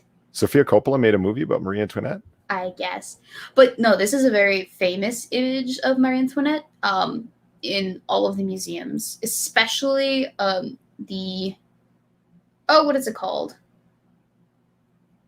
Oh, it's at the medieval castle one. But in that museum specifically, the one dedicated to Marie Antoinette, where she actually was held for several months before her beheading, you can actually see the exhibition of Marie Antoinette dedicated to Marie Antoinette. And this image is one of the ones that actually pissed off a whole bunch of people. Why? Because her tits are hanging out? No, because it was, I believe, at the height of when everyone was having a very bad time in France. And this was an image that made it seem like she was out of touch with the people. Right. Yeah. Okay. Marie Antoinette was very politicized because, one, she was a foreigner. Two, she didn't make the wisest of decisions as queen. Don't be fooled. You know her. I don't, though. Mother Teresa or Saint Teresa of Lisieux? I don't know. Saint Teresa. Really? Are you bullshitting me? No. Okay, let's go with that. Less than 1% of people can recognize all these 70s heartthrob. Fuck off, man. I'm on a serious clickbait site. Wrong! Wow, that doesn't even look like her. Well, I'm never listening to you again. You're wrong. Oh, there we go, man. There's your ginger. There's my ginger. Sorry, guys. I fucked up. There's only one reason why. Wait, so Pilot says that they're the same person? Marie Antoinette and no, Mother Teresa and Saint Teresa? No, they're not. Hang on. Saint Teresa's a. Okay, go ahead. What are you finding, Weebo? What was the name that we just saw? Are you allowed to go back or no? No. Fuck. You know what? Hang on. I'll go back in the stream and find out. I'm a genius. Saint. How do I spell this? I'm gonna find out. Now I'm on a mission. Are you? Saint Teresa of Lisieux. Like, the way they spell it, I only know Saint Teresa of Avila, like the Spanish mystic. That's who I was thinking it was, but that wouldn't be right because like photography didn't even exist at the time that she was doing her thing. So I don't know. It was Saint Teresa of French land. I forget the name. I don't think that these are the same person. Yeah, because we're talking about Mother Teresa is Teresa of Calcutta, and this is the Teresa of Lisieux. Yeah. French. They're two different people from what it is that I can. Yeah, the only Saint Teresa I know of is the Spaniard one, so definitely not. Yeah. Oh, I know him. Isaac. Benjamin. Okay, right. Stop it. Sir Isaac Newton. Cease. It's The man, the hair gave it the away. same guy in the story with the apple that's probably fake. Yes, they call it Probably. Yes, the hero of every atheist, not realizing that he was a deeply religious man. In your face. Moving on. Fun facts with Polydub. Take a chance. I'm sure you know who she is. Vanessa Bell or Virginia Woolf. Virginia Woolf. She's kind of pretty. She's got a nice pretty. nose. Yeah, that's exactly what I was looking at. She's like, it's not a common beauty. It's offbeat. She's pretty. Virginia Woolf, you think? Woolf. Yeah. Let's see. Correct. The famous British writer who suffered from bipolar disorder. Yeah, great artists often do. That's why Weebo's so crazy and creative. I've never been diagnosed with bipolar disorder. No, diagnosed. Slanderous butthole. Recognize him? George Washington or Wolfgang Amadeus Mozart? That's not George Washington. She is so failing at this. This is Jesus Christ, really? Well, Who do you think it is, Weebo? Is this not Mozart? This Well, is Mozart. Well, I This mean, is clearly, I mean, it's obviously not. If it's Washington, it's the worst Washington ever. You were talking about the person who wrote this quiz. Yes, they suck. Yeah. Oh, yeah. They are failing badly, man. Ooh, look at that. Oh, shit. Oh, it's Gandalf. Julius Caesar or We already Alexander had the Great? Alexander the Great. This is obviously Julius Caesar. Yeah. Have you ever seen the statue of Caesar that's argued to be a very likeness of him? It's like it vaguely resembles him, but like You this mean does. The bust in the Yes. Yeah. I believe I have actually. Like with his quite thinning hair and stuff. Like this makes him look much more conquering military general-esque than his Senate bust, where it's like, yeah, I think he probably looks a lot more like it's guesswork, of course, but I'm guessing he looks a lot more like his Senate bust than he does look like the man in this painting. Are you talking about here? I'm sending it to you right now. It's the Tusculum portrait. It's in the general chat between the two of us. Over in the court of And dis. by bust is no. In the StreamYards chat. Oh, hold on.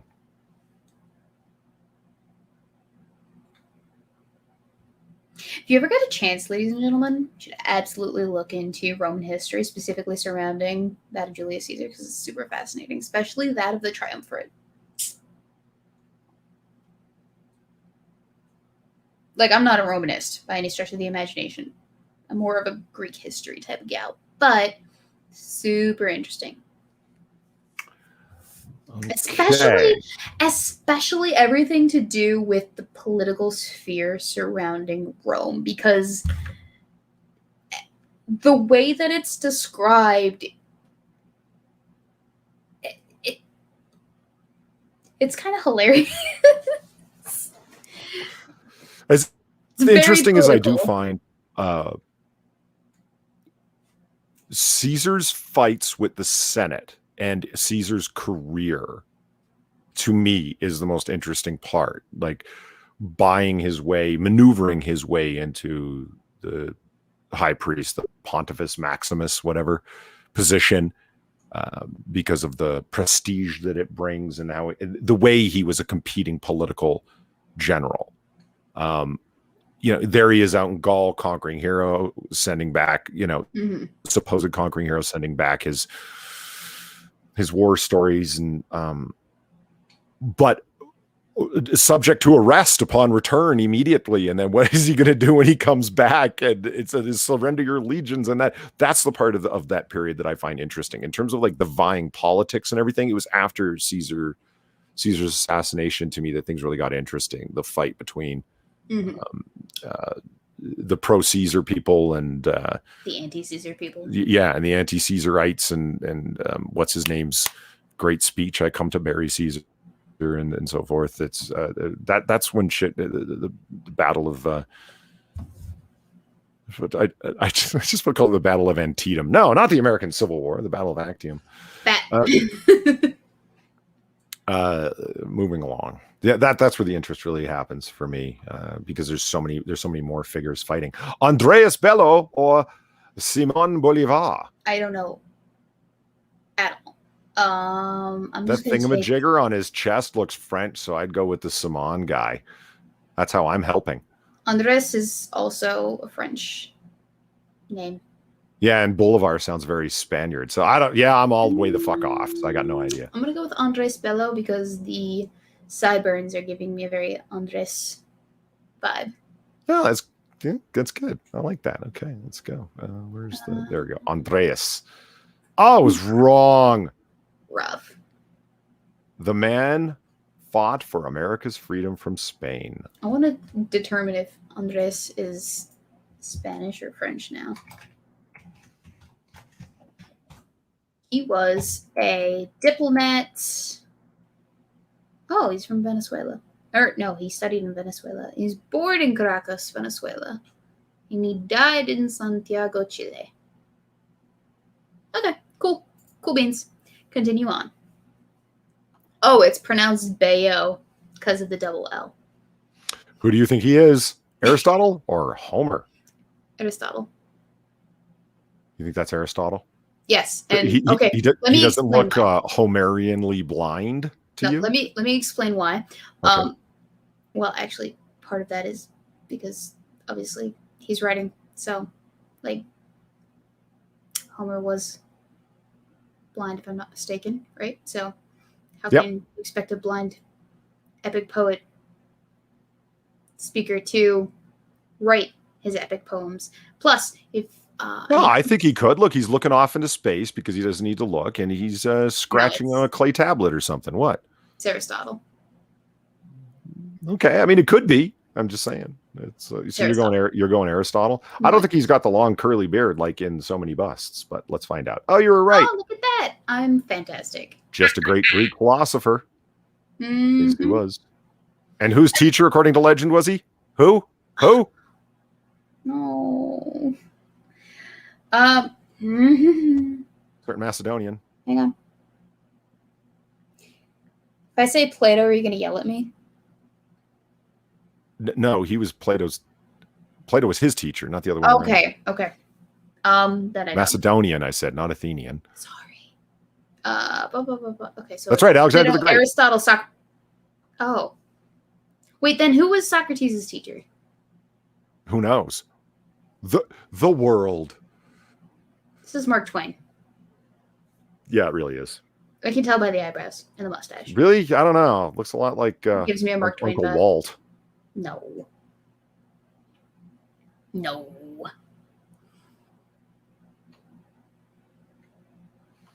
The chat says Socrates. Now I'm gonna look it up. Who was? Yeah, but they were wrong. Yeah? You sure about that? I don't know. What do you mean? What the right answer was? I've already forgotten. Was it right or wrong? As a youth, he showed an appetite for learning. Plato describes him eagerly acquiring the writings of leading contemporary philosopher Anaxagoras, and says he was taught rhetoric by Aspasia, the talented mistress of the great Athenian leader Pericles. Sweet mistresses. Socrates was getting up in that ass. Good for you, man. Two of his younger students, the historian Xenophon and the philosopher Plato, recorded the most significant accounts of Socrates' life and philosophy. What are you hold on, what is it? What information were you looking for? I was looking for who Socrates' teacher was, but I found out that he was the teacher of Plato. Yeah, you didn't believe me? You didn't say that. You said, who knows, when I said Socrates. No, you said you're going to get angry. You said Plato, and I said, no, Plato was Aristotle's teacher and the student of Socrates. Yes, and then you're like, okay, so who is... And then you asked who Socrates' teacher was going backwards. No, you like asked Aristotle, Plato, Socrates. You asked who Aristotle's teacher or student was, and then I went, it was Alexander the Great. And okay. But I don't know who taught who philosophy. I didn't actually take philosophy. I said a certain Macedonian, and it was someone you had already named. Yeah, I wasn't even thinking about that. I was thinking about philosophers. I'm like, okay, what philosopher do I know the names of? Who taught Diogenes? a good question. All right, so this is Mark Twain. We can continue. Yes. Sam. Okay. Yeet. Cleopatra or Helen? Cleopatra. Yeah, I know. This is pretty. I mean, really, she's got an asp to her tit. I mean, oh, it's Helen. Hi, hello. Helen didn't have like a famous death. She went back to Sparta and continued to be the dutiful wife of Menelaus. Yeah, I had that right. The Cleopatra last stabbed queen herself of to ancient death. Egypt.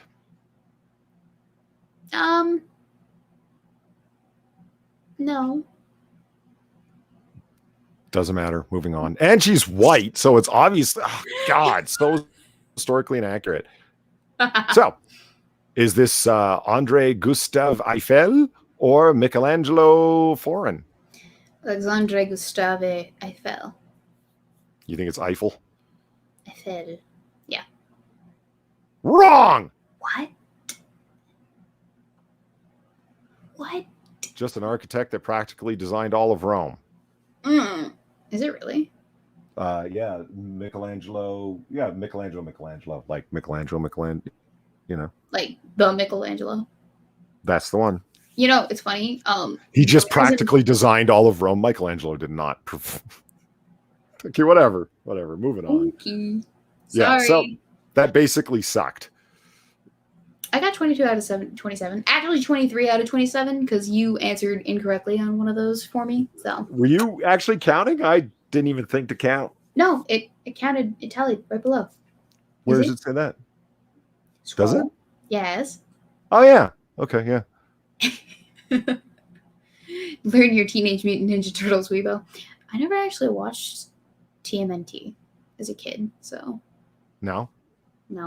It wasn't my thing. I have Teen Titans paraphernalia in the background for very specific reasons, ladies and gentlemen. Okay. So that brings us actually overtime. So, Polly, would you like to shill what it is that you're working on this week, if anything, before we tap out? What am I working on this week? Let's see. I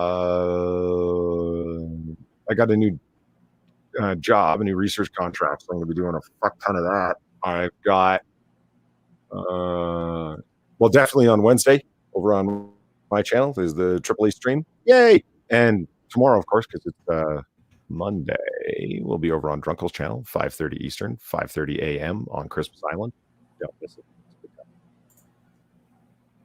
And then I'm going to finish up that. There's been a few videos that have been dogging me that I've only got like 10% of them to finish, and I should really get around to it. But I've been doing a lot of other computer stuff, trying to install some programs and shit. It hasn't been going well, and I need Kokata's help with something because now a computer won't boot when I have a certain external hard drive plugged in, but it will when I don't. And I'm like, okay, why does the BIOS hate this fucking hard drive so much? Probably because it's corrupt or something. It's not corrupt. It's fine. Sorry.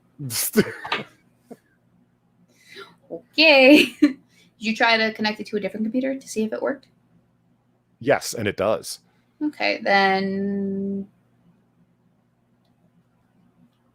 I don't know. I don't have a reason for you.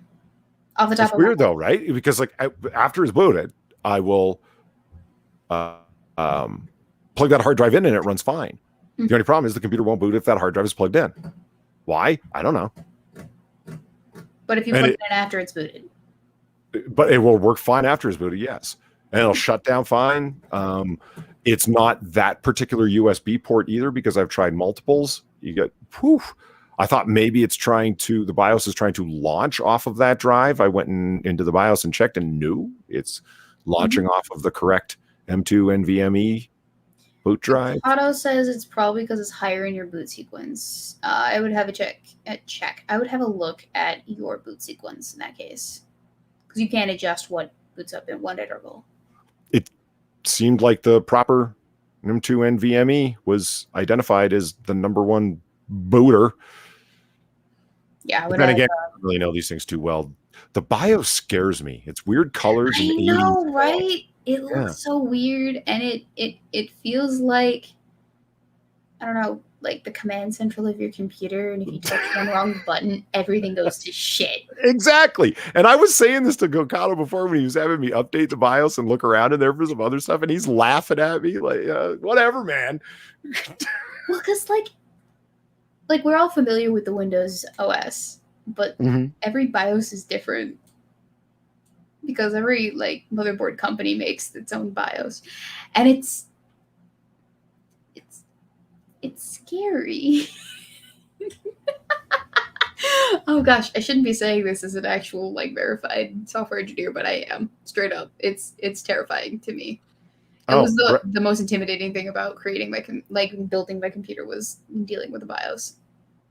Yeah, you know what? Because I stuck a extra drive that I had into a computer, and I had to go buy computer parts, and it's like I must have felt like you walking into a gun store. I'm like, I need a Molex to a adapter that goes from Molex to normal drive power. And the guy like behind the computer desk was looking at me like, you don't know the meaning of the words you're using, do you? Oh, honey, I'm here to ignorant. You. It's adorable.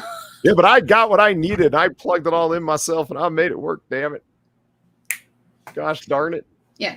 So you're getting the last 10% of the riff tracks for Twilight done. Then is that what I'm hearing? Yep, that's one of them.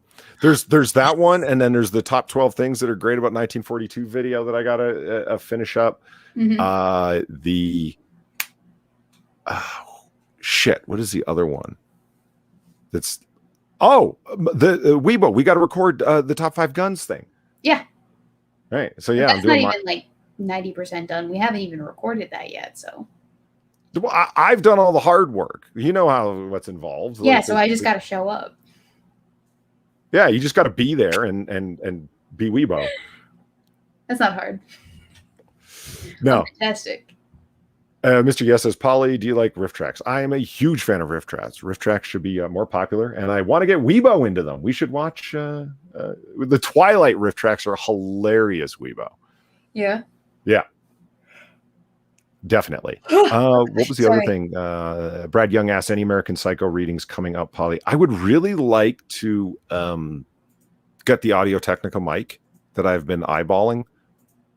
I really don't want to do any more readings into this because it comes out as a muffled mess. When I listen to it afterwards, I'm like, okay, it's not bad, but it doesn't sound good either. Yeah. A mood. So Snow Pilot says top 5 guns. What is this? I want to do my top 5 guns because there's so many top 5 guns videos on YouTube that are top 5 guns for the zombie apocalypse, top 5 guns to buy before the next election, top 5 guns and no matter what, it seems that 3/4 of the top 5 guns lists have an AR-15 pattern rifle in 5.56 and a Glock in 9mm. And it's the most boring, repetitive list ever. So this is my top 5 guns list, which are just 5 guns that I want, and I'm not going to justify it and go fuck yourself. That's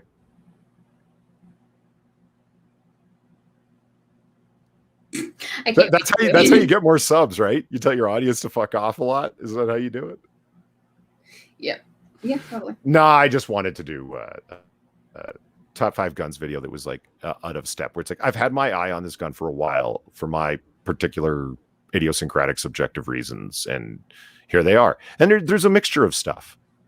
Of some of it is not rare or weird at all. It's a fairly common gun. I just really want one, and here's why. And then here's a super fancy gun that's like $4,000, and there's no real practical purpose I can argue for having one, but god damn it, I want it because look how pretty, you know.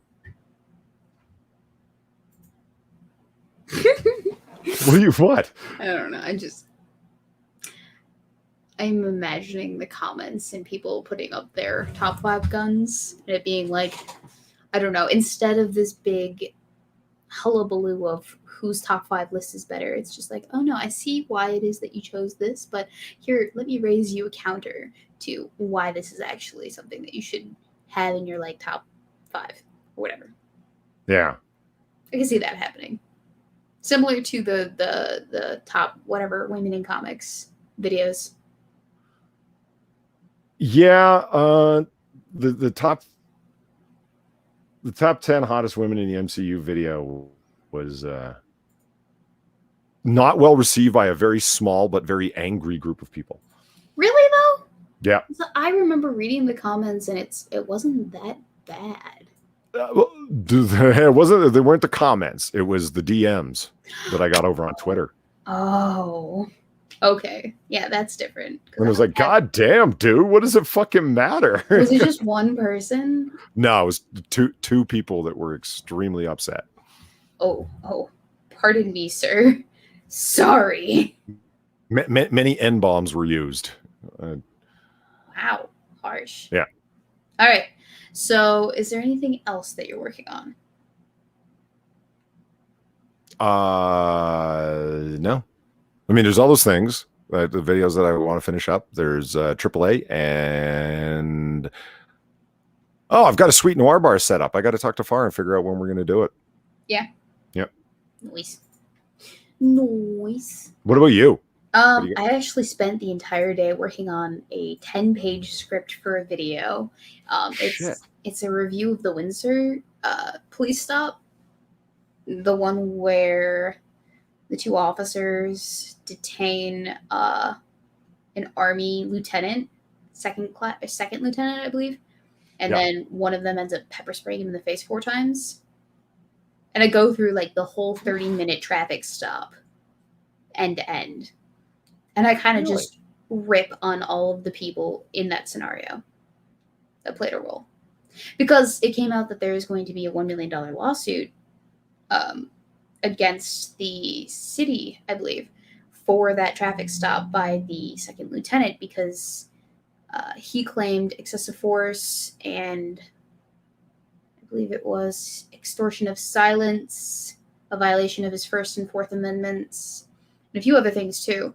But I just go through the whole 30-minute spiel and I'm just ripping on all 3 of the individuals. So the second lieutenant, the really aggressive officer, and then the kind of really passive officer, and everything that they could have done better and everything that they did wrong. And I feel like it's a very impartial video. Like I said, it's 10 pages long.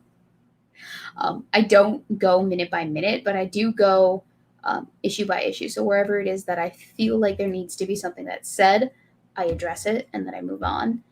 There will be some skippy parts, so it's not like I'm going to go through a half an hour long video moment by moment. But every instance where I feel like this needs to be addressed, I'm addressing it. And I'm taking some of my Explore Days experiences and I'm kind of putting it into this video because I do feel like I have something to contribute to the conversation because I'm not a veteran nor am I active service, and I am not a police officer.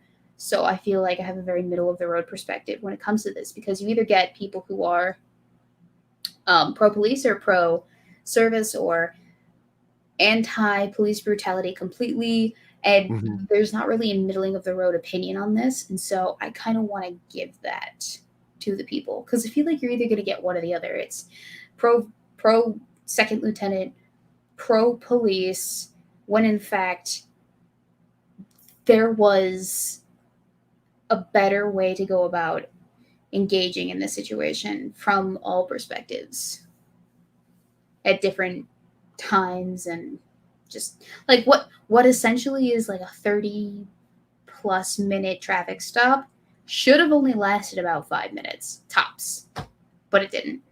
And there are several reasons for that. So I'm going to go over them in the video. I'm super excited. I have to film it. I have the actual 30 minutes of like police cam footage loaded into my Premiere Pro waiting for me to just cut it up so I can just kind of intermingle my commentary with the footage. So it's basically done. I just have to film my part and then splice it together. So I feel really good about this because I was super on top of my game today. And I feel like this is a good way for me to get back in the groove of content creation. So I'm super excited. So that'll be coming out. I'm aiming for Wednesday. And hopefully it'll come out before then, though. So I'm going to edit all day tomorrow. After work, that is. Because I have a day job. But yeah, so that's what I'm working on, the big project that I got, and a few other side little tidbits of things that are just chugging along. So here's that. Anyway, that's what I got.